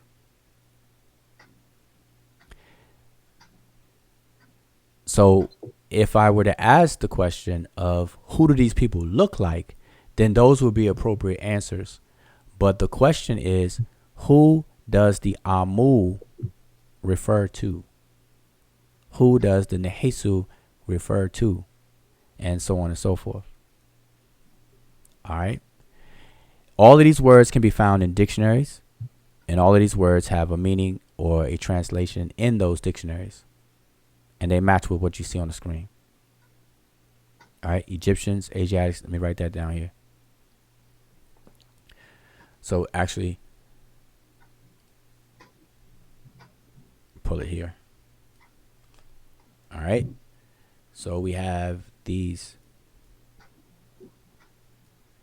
So we have the Egyptians, we have the Asiatics, the Nubians, and Libyans. Same as that tomb. Seti the first, Ramses the second. All right. Now, with this in mind, let's go back to the Ramses third picture. I think we're all pretty much in agreement now. So now I'm going to show you a black and white picture of this one here. By the way, here's the original page out of Lepsius' book. Those four figures, what I've been showing so far, is from this is plate 48 of Carl Lepsius' book, the Denkmaler. And this is the screenshot of the actual page. Okay, and notice that he has some other figures drawn here, and they're only partial. So in this one, we can see this image, even though we can't see any of the other glyphs, but it would match there. We have the Amu. We can see the full word Amu here. This Amu looks different from this Amu, as well as different from the Chimehu for those people who confuse these two. The Nehesu looks different than this Nehesu. And this will be the Chimehu. Because notice the order remains the same. The Remich, then the Amu, then the Nehesu, then the Chimehu. This Chimehu looks more like this Amu. And there's some confusion. Now, I'm not going to go into detail about that confusion because I already did. We have a whole video. The videos on our channel is called, Does the word Tamahu mean white people or Europeans or Caucasians? So Sister Juju, you may want to check that video out. But I'm not going to go into that detail. For this purposes, we just want to discuss this picture. So I'm going to go to this picture here. So Antoine, I think you had wanted to bring this up. Well, no. Yeah, well, you can read this if it's not blurry. Saba, Yes. can I ask you a question? Uh-huh. On this picture that you have, the Amu, versus the other picture that you have, the other picture you have, this one, you're right. The Amu there is what's depicted on the other one as the Tumehu. right, with the beard. Mm-hmm. See, that one has the beard, and it's pictured as the Chamehu. But on the other picture, it's the Amu. Okay, so the reason why I keep reiterating this for people not to take the imagery separate, you have to incorporate everything. And so if we were going to go strictly with the imagery, this set of Amu and this set of Amu still look different because this Amu is fully clothed. That's not the Amu. No, I know, but what you were saying was this. You said, okay, you said that this set of Amu looks like this Chimehu. Correct, because he has the beard and Right. and the headband. Right, but what I'm saying is that even that is not visually accurate either because this Chimehu is fully clothed, whereas this Amu is not. To you. Now, if you just want to go by the generalized look of a beard and stuff, then yes, that's what you're saying, you know. And so what I'm saying is that in order for us to be better, objective, and scientific about this, people have to learn to understand not to isolate what something looks like, and you have to take all of the elements in. And so what I keep reiterating is that in the Book of Gates, this is the text of the Book of Gates. In the Book of Gates, these four sets of people are listed in this same order. The Remich are first, the Amu are second, the Nehesu are third, and the Chimehu are last. To you. So you just basically have to go with how they are labeled. Exactly. And then the text above, in the other video that I was talking about that I already did, I translated all of this text above here. I went through each column and every row, and you can see where these folks are mentioned. So in this one, for example, you can see the word where the word Remich is mentioned. It's right here. The Remich are here. All right. And you can go through and look at each one. Like this one will be the Nehesu. Here begins the word Nehesu. And the Chimehu, similarly here. You have Chim Hu. Or Chime, we put an E between the M and the H. Chimehu. Right here. So the text is going to be the text. It's going to tell you what it is. And so to stay away from being vulnerable to pseudoism and people just making up things, we always incorporate everything together. All right. So now what I want to show, though, is this particular picture here. This picture is a black and white version of this picture. So it's the same picture from the same source, which is Carl Lepsius's book, which is this is the original remake, I should say. This is coming from Carl Lepsius's text here. Now, in this one comes with labels A, B, C, and D, you know, as far as identification purposes to tell you which one is which one I'm talking about. So it says figure 17, and then it lists A, B, C, and D. So Antoine, you want to read those A through D? Yeah. Figure 17. A, the Egyptian seen by himself, black type. B, the Indo-European, with Indo-European in quotations. C, the other blacks of Africa. And D, the Semites. Okay. So now I have a new question for the audience and for you all on the panel. Do you find anything wrong with this? I guess my question or my concern would just be the generalization. The Indo-European, that's pretty general, and then the Semites is pretty general as well. It's Right. clear as to identification, or it's like a biblical reference when you hear Semites, right? Or if it's even those are considered nationalities or whatever. Okay, so outside of that, Okay, let me ask it a different way. When we did this here, which is the same picture, I want everybody to understand that everybody agreed that the first one are the Egyptians. So nobody should have a problem with A. This label here, the Egyptian seen as himself or by himself. Okay, so I don't think anybody would have a problem with A.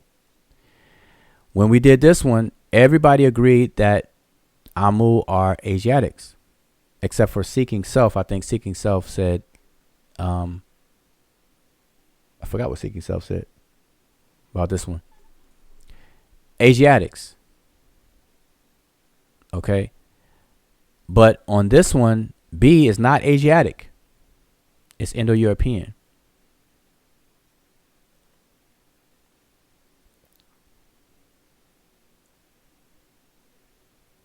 Okay, so that's a difference there. The next one, Nehesu, Nubians, and I don't think anybody would see any problem with the other blacks of Africa. Okay, for C.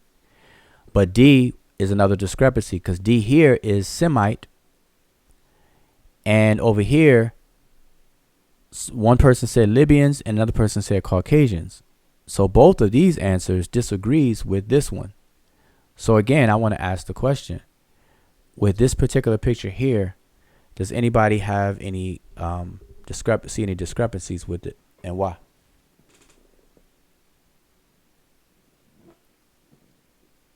Yeah, it's a discrepancy with the translations on B and D, and why would be because it's not what the Remech or what the Sesh is saying in the glyphs when we go to translate the Sesh on B and D. Okay. And our entries, our dictionary entries, don't tell us Semites or Indo-European or Caucasians for that matter. Right. Okay. So the problem here between these two pictures, well, they're the same picture, but the problem here is that what's written beside A, B, C, and D are not matching what we can read in the glyphs. A is the Remech, which we all know refers to the ancient Egyptians. The Amu, as we've said, is a term that refers to people of West Asia. C, the Nehesu are referring to people south of Kemet. Back then, it was called Ta Nehesi, and therefore the people from that region, geographical region, were called the Nehesu from Ta Nehesi, the land of Nehesi. And then the last one, Chemehu, is what the Egyptians referred to as living west of Egypt in what's today referred to as Libya.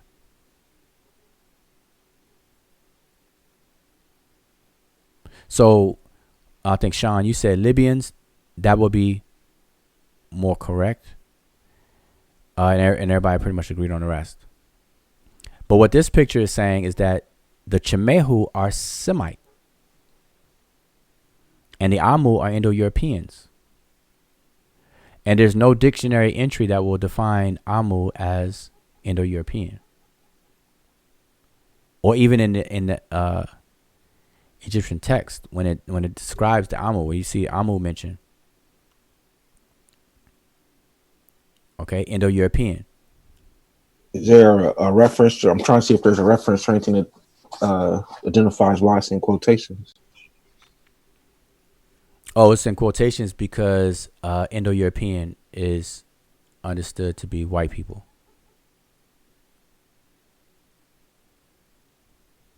When you say Indo-European, when you say Indo-European, what group of people will come to mind?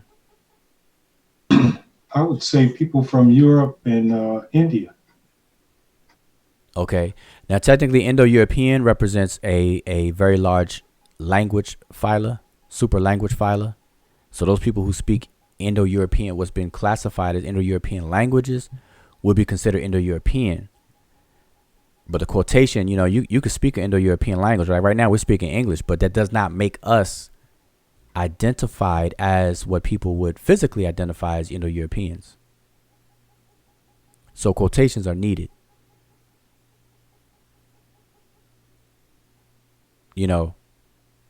If this person right here, let me go to the color one. If this person right here was speaking English, no one would dare call them an Indo-European today. So today, Indo-European is synonymous with Caucasian, white people, or whatever the case is. All right, so just so we're clear on that. But the reason why this is coming up, the reason why this confusion is because of these problems. And so our job is to help clarify all of this stuff. So again, I did a video about this word here, Chimehu. Does it mean Caucasian? Does it mean white people? Okay, so now, in this particular page comes from Sheikh Anta Diop's Civilization and Barbarism, page 66. Okay, so let me just go ahead and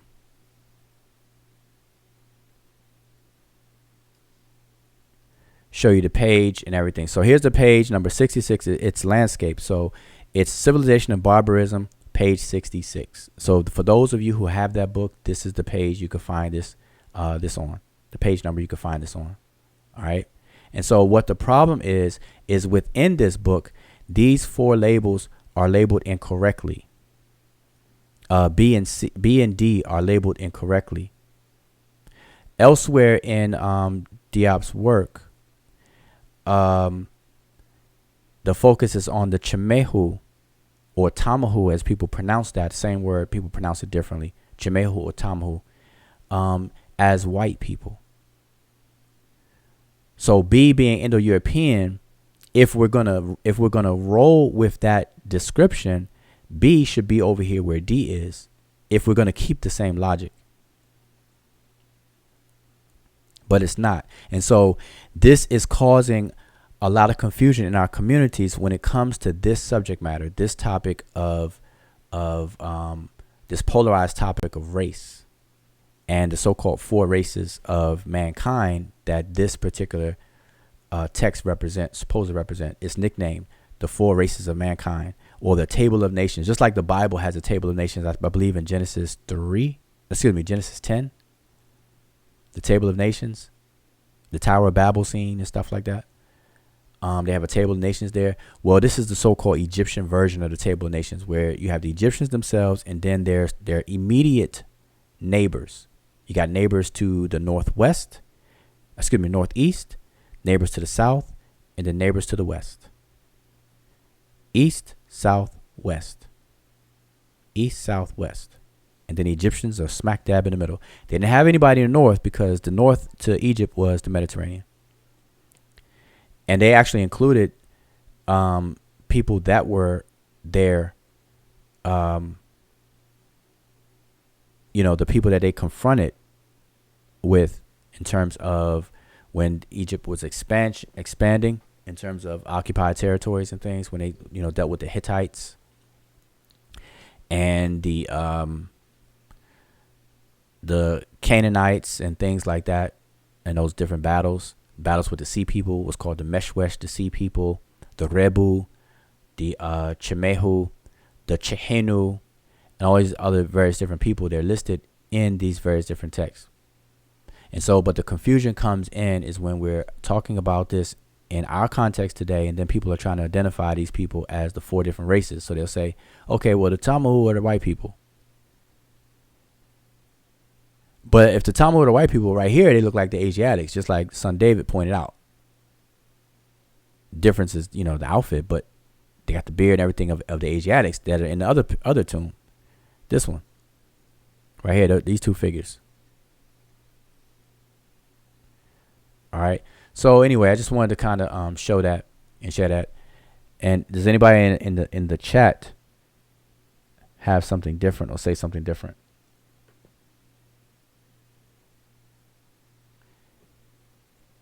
Okay, Sage Heru says, let's see if I can read it.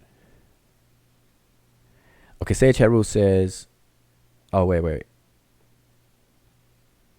Sean, are you monitoring the chat? If you could read the first, because I'm probably skipping some. Okay, June says, can Amu be Bedouin?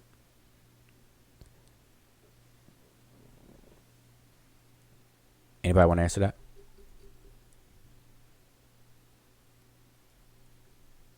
I didn't understand. He said, "Can Amu be Bedouin?" Yeah, Bedouin. I'm in here now. Oh, okay. I just could it be like the Bedouin, the Wanderers? Yeah, I'm glad you asked that, but because people have to understand that the word Bedouin has been used generally to refer to people who are nomadic. So nomadic, Bedouin, wanderer, and things like that are used in public discourse interchangeably. Right. Okay. Do on. I did see some other questions. One kind of got off. He asked about the nine bows. Was the nine bows a list of people? Let's see if I can scroll up. He said Amu means Asiatic, and this is seeking self. Let's see. I said, what does Amu mean?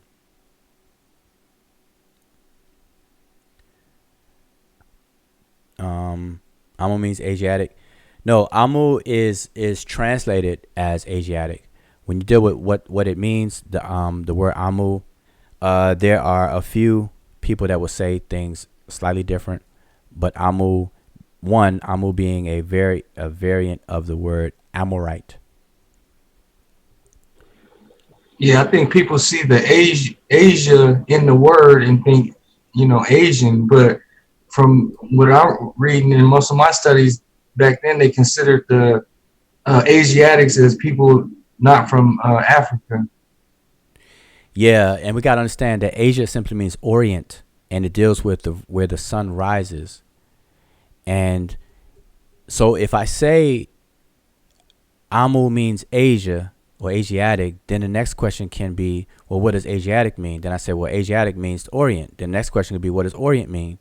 And it could be an endless thing. And what people have to understand, that when it comes time to define words like this, like how these questions are asked and how we're discussing it, there is a time where that cycle stops. And the intention of doing that is to stop at a point where you know something. So those questions create breadcrumbs. Because if I say, well, what does X mean? And X being any word. So if I say, what does word one mean? And then if I just name a word to replace it, then somebody could follow up and say, well, what does that mean? And then they could keep going on and on and on and on, and how you can confirm this is the reverse. Like I'll ask you, June, what does red mean?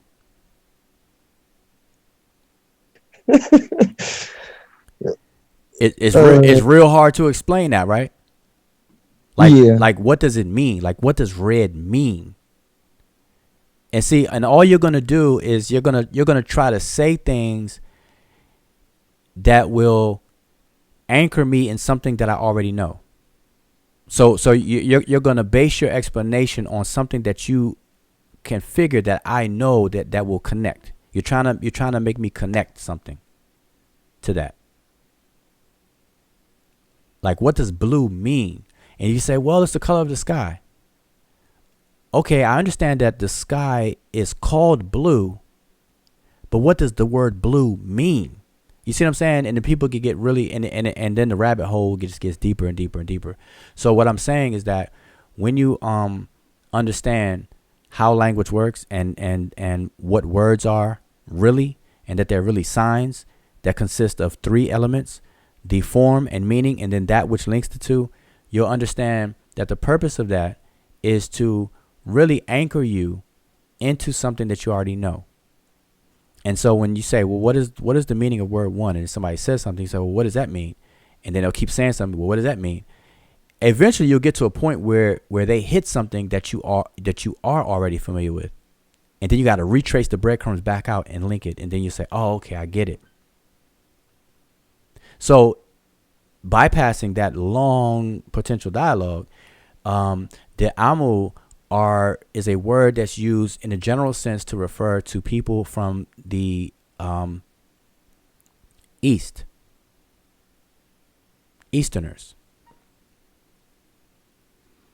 that came into Kemet from the east, northeast, more specific. And it's a broad term because under that term amu, you have you also have sashu, you also have the famous phrase heka kasut. People actually think that word is dealing with an ethnic group, not understanding that the heka kasut is a title that also referred to the Nehesu at certain point. People from Ta-Nehisi, I should say, earlier in Egypt's history, before it became popularly known for people from the east that were called Amu. All right. And so, as a matter of fact, someone had posted up a real good, clear picture. I want to show this picture. Let me see if I grab it real quick of the Amu in our Facebook group. And let's see if I can get it up real fast. Won't take a long time. Let's see if I can get it. And these pictures, they're the like immediate neighbors, right? Because I keep seeing people asking questions about Asia, and they're not showing people like far away. These are like the immediate neighbors. Am I correct? Right, intimate neighbors. Mm-hmm. Okay, so this picture was posted in our Facebook group, I think last week, and this is a picture from the tomb of Khnumhotep in a location called Beni Hassan. And this is a crop version. There's more to it than this both on the left and right, all the way around really. But this particular part of this picture is telling, because in this part we see the word Heka Kasut here. We see a person's name, Ibsha, which is this person here in front. And then we see the word Amu written here, and then number 37. Okay. So, and we have he brings. So he brings, 30 Amu, or 30 people that are called Amu. So these Amu, and then we have the ruler, because Heka means ruler. Kasut, the foreign ruler. So the Amu were foreigners, but here we have the ruler, and then we have the Amu, 37 Amu. And it was a caravan, if people were to see the whole picture. Okay, so here are the Amu here. And so the Amu do not look Caucasian. Nobody describes the Amu as Caucasians or Indo-Europeans or white people. But in this particular text here, we see it being described as Indo-Europeans. So I just want to raise that question, and put that on people's minds about the confusion that's happening. All right. Depending on where you're looking, people are going to walk away with a different outcome. And so when these people who walk away with a different outcome meet back up and have this discussion, then everybody's all over the place. And so we have to fix this. And so, again, I did a video about this particular word, Chemehu, and in an attempt to clarify all of that. So definitely watch that video. But what we're discussing now is more of the confusion, and it's coming from the representation of these pictures, where people are identifying B as the Amu as Indo-European, but they're actually not. All right. Unless people are saying that the Amu are Indo-European speakers.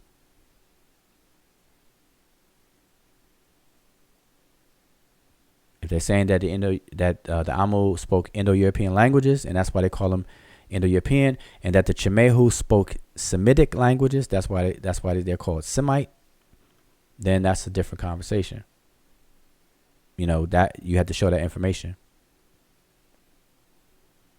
You have to demonstrate that. All right. So anyway, anybody have anything else on the panel?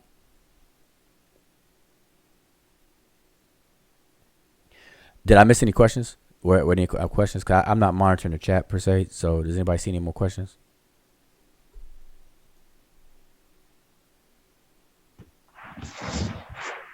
Yeah, there's been a lot of questions.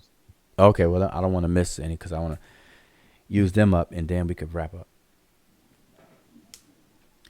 So Sean, where you at? I thought Sean was monitoring. I thought Sean was our question monitor.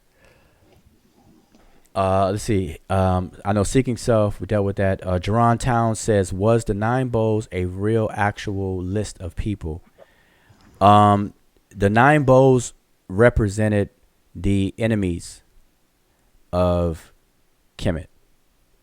Different eras of time, the 9 bows, the identity of a particular group of people changed.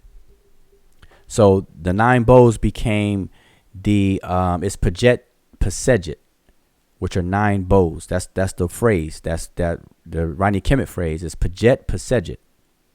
Okay, bows 9 or 9. We say 9 bows. That phrase was canonized to come to understand or to mean the enemies of Kemet. So you'll see where the king was responsible for protecting Kemet from the 9 bows. It just means the chaos, or to protect the Egyptians from chaos. And that chaos was represented by 9 foreign entities. And it was not always even foreign. Okay? Either. Because what listed among the 9 bows was sometimes people who formed rebellions even within Kemet. Okay, so again, the 9 bows represent the enemies of Kemet, and the king's job was to protect against that. So it's a general term, and then the specific groups of people that made up those 9 bows, different eras of time, those specific groups changed slightly. All right, so hopefully that clarifies or answers that question. Let's see. Sutek Akande says the Amu and the Chimehu look switched. The figures, the images look switched. And there's a reason for that. And like I said, you go back and watch the video. And I may do a part 2 to that video. Because, we got to get to the heart of the confusion. But it really shouldn't be confusing once you read the glyphs. And see, that's the problem that we find. A lot of people that wrote about this, that people are relying on. For instance, Gerald Massey was not a person who was familiar with the Egyptian language. For example, I'm going to tell you what he did. This word right here, Remich, because the owl or the M is missing, he assumed that this word was RT or RD, red or root.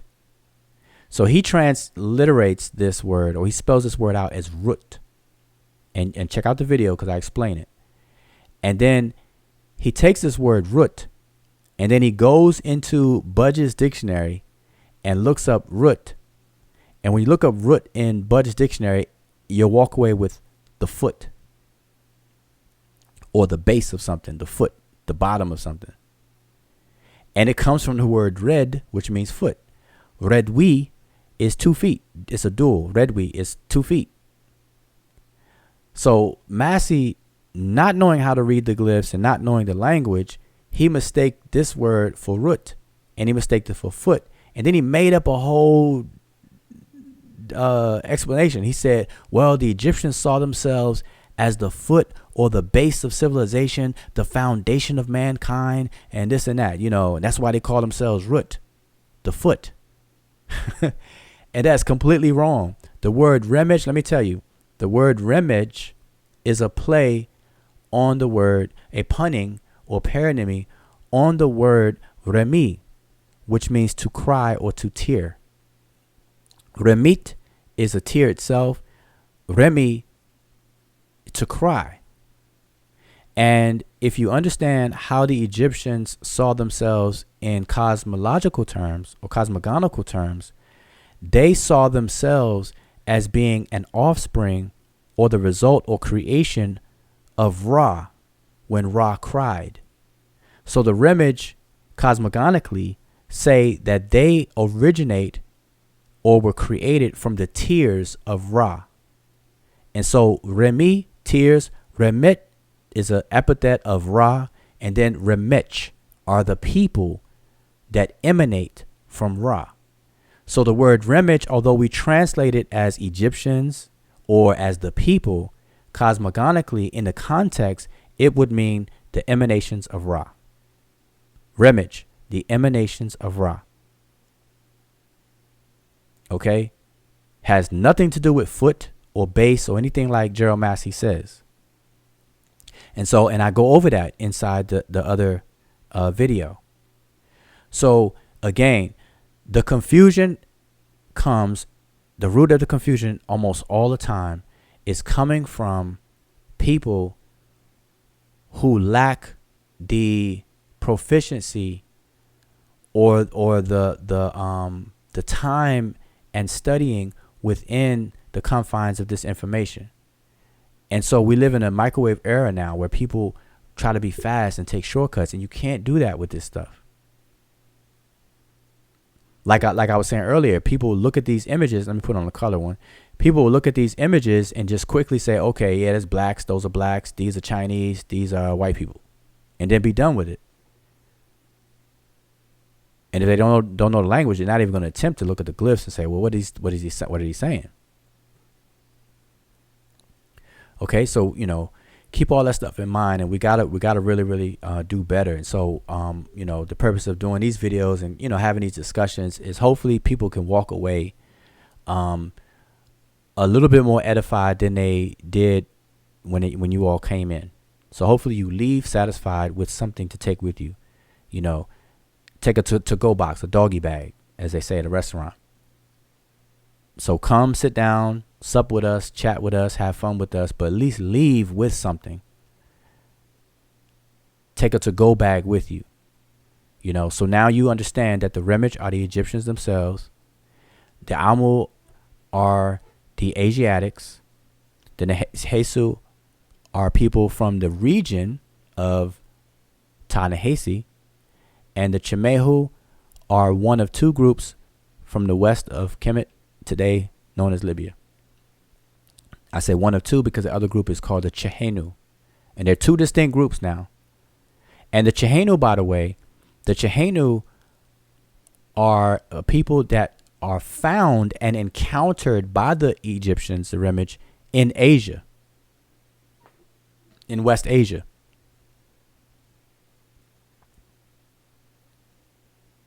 That's the Chehenu.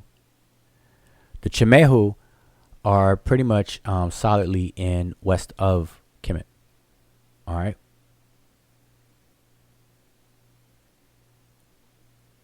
So, but as far as the Chehenu land and the Chimehu land, as far as the land is concerned, they're both identified as being west of Egypt.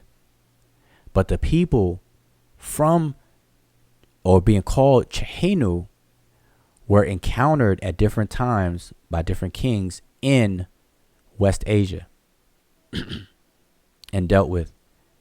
And some were taken prisoners, some were fought. And matter of fact, I have several pictures of all of that good stuff where they're bound and everything. All right. So any other questions though? That's what I was calling myself doing, trying to seeking self. Indo-European doesn't mean Caucasian.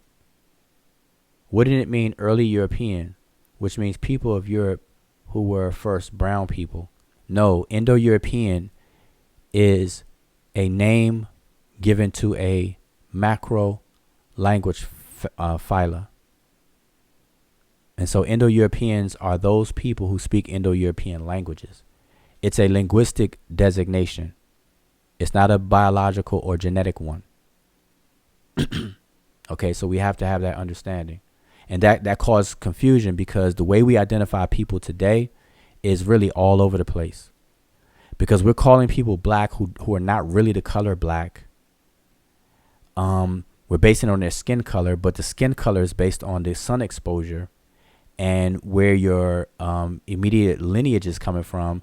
The closer you are to the equator or the certain bandwidth of the UV rays and so on and so forth, you're going to produce darker pigment people, but they may not be from Africa at all because the equator goes around the whole planet. Okay? And so the identity of people today is really all over the place. We have social, racial constructs that never existed before. Actually, before 1681. 1681 is the time frame of the birth of the white man. Prior to 1681, there was no such thing as white people. And I'm going to repeat that. Prior to 1681, there was no such thing as white people. And when I say that, I don't mean the people themselves who we call white, but it's the application of that term to a group of people did not start until 1681. Way after Egypt had come and gone, way after everything. We're talking about 17th century. I believe 1681. No such thing as white people as a construct. You understand? So we can't retrofit that back in ancient times. So that's what I mean. So we got to be careful with all of these things. We got to know the difference between nationality and ethnicity and language families and stuff like that. Some of those things overlap and sometimes they don't. All right. So we have to understand that. So I'm going to keep going. And yeah, if any of y'all have comments on the panel or something, feel free. Cause I'm just trying to scroll through these questions real quick. I think that answers the question from Sage Haru. He said, so white people did live in Africa and Libya region in ancient times. Oh, he's asking, did white people live? But see, there's no such thing as white people though. Like what we would call white people today, just like I said, the Egyptians today, if the Egyptians were alive today and we saw a group of them walking down the street, today we would call them black people. So what that question is asking is the people of Libya back then, if they were to walk down the street, would we call them white people? Would we call them white people? Right. And then right after that, he added on confused about Libya. And I think people, this often happens because they see looking on a map, they see this shape of the country and they think, it was the same shape way back then. But I think we just say Libya now to describe the area that we're talking about back then. Yeah, that's why I said Jamehu are known to be west of Kemet. And today's borders did not exist in ancient times. So these borders that we have today, the way that the Africa is sliced and diced today is not the way it was prior to, I guess, the Berlin Conference. So what we're calling Libya is the closest thing that people identify with that region. But just look at Libya on the map. Libya is west of Egypt today.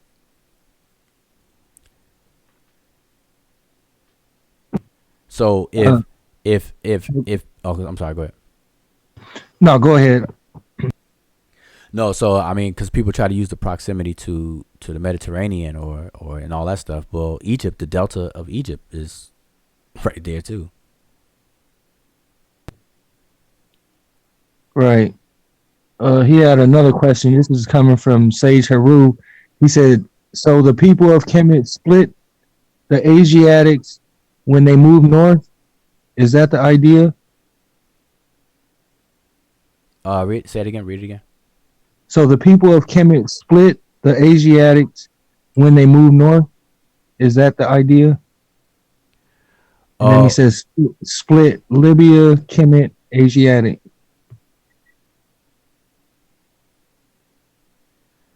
I'm not sure if I understand the question. When he says when they move north, who's the they? So he has to clarify who's the they.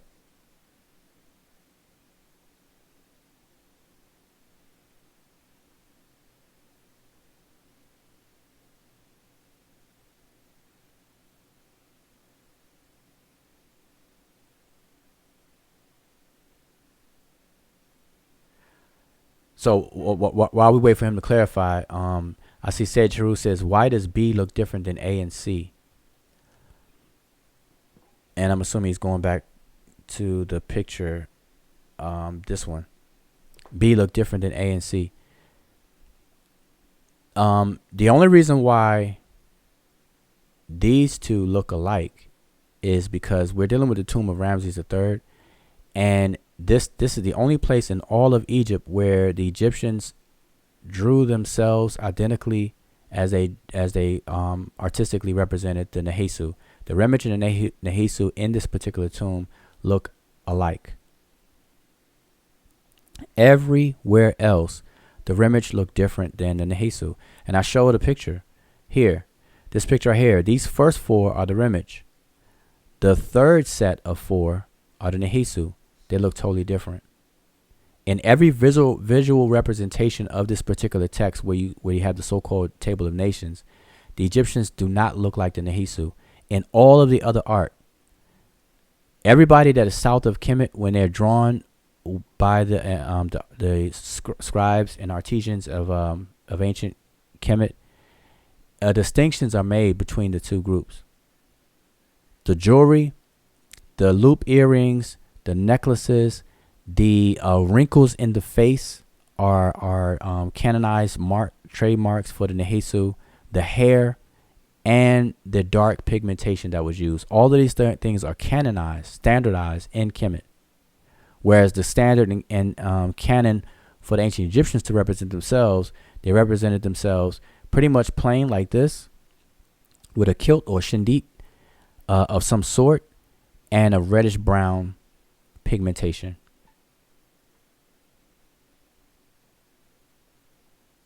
Reddish brown pigmentation. Some people refer to it as tawny brown, or something of that nature. So they're different. All right, they're distinct.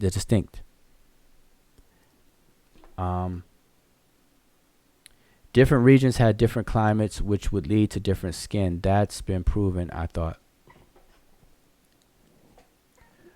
Well, I mean, you have what's called the skin map, where you have different zones, not different locations. Like, for example, it's based on zones, on the exposure to the UV rays, not like locations, because people from Libya are not going to look different from the people in terms of skin color.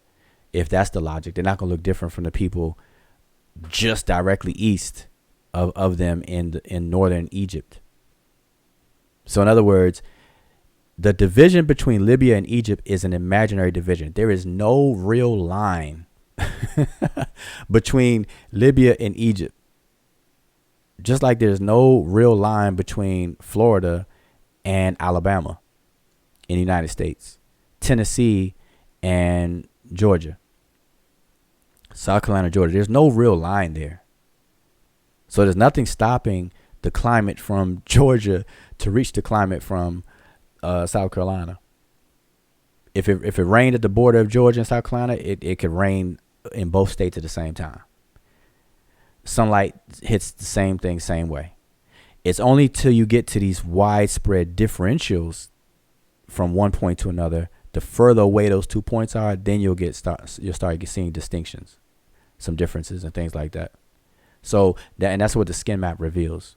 The skin map reveals ranges of exposure to UV, and as a result of that, you have the exposure of the people, the general population in those areas who live there for extended periods of time. Those people in those areas will reflect that exposure. And so you'll have darker skinned people closer to the equator, and the further away you go, the lighter your pigmentation is. All right. So let's see. Libya is right next to Kemet. That's right. I can see B being Asian, hence Asiatic, but even Indo-European sounds like a whitewash job. Okay, the people of Kemet originally came from the interior and much further down the Nile, though. Okay. Isn't Amu the name of cattle? No, Amu. As a matter of fact, you can look up. Does anybody have their dictionaries handy? Now let's bring out some books, real quick, before we wrap it up. Just trying to understand. This is Sage Haru. Just trying to understand who was in Libya at the time of that drawing. Can those people be identified today?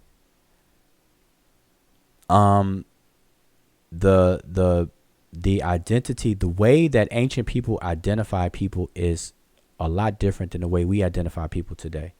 We identify people today on a superficial level. Phenotype dictates it, and then the social constructs manage it.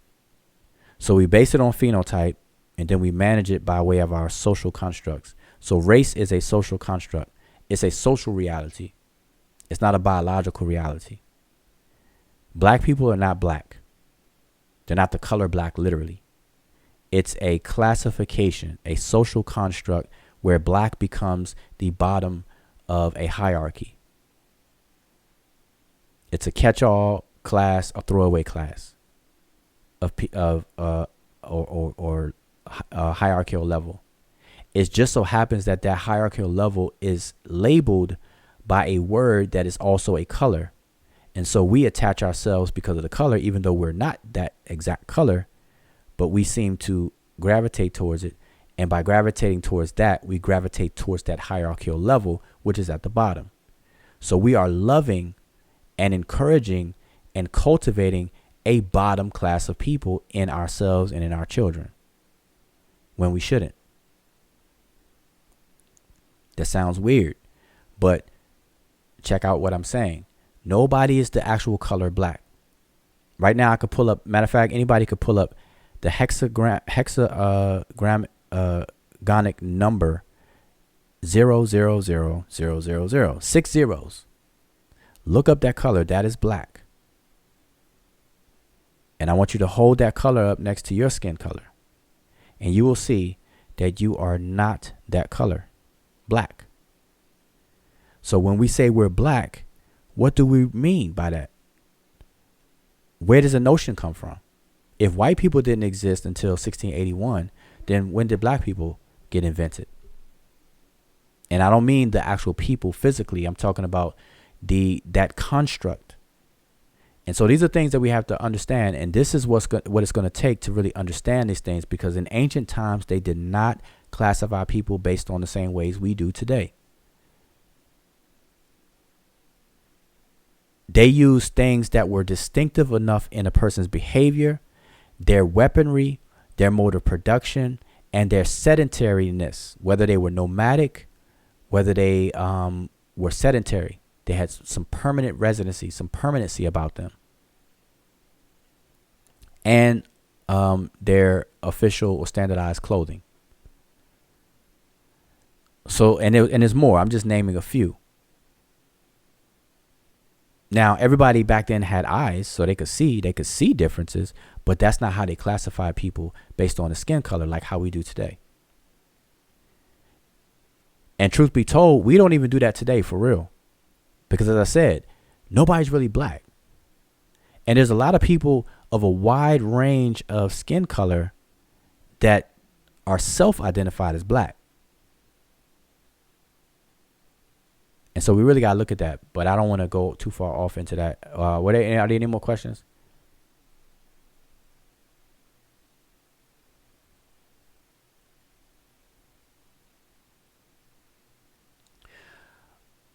Anybody see more questions? Let's see. I think I'm at the bottom. I don't think we would, though, honestly. I'm sure that the ancient Libyans would not look remotely like the modern white man or white woman.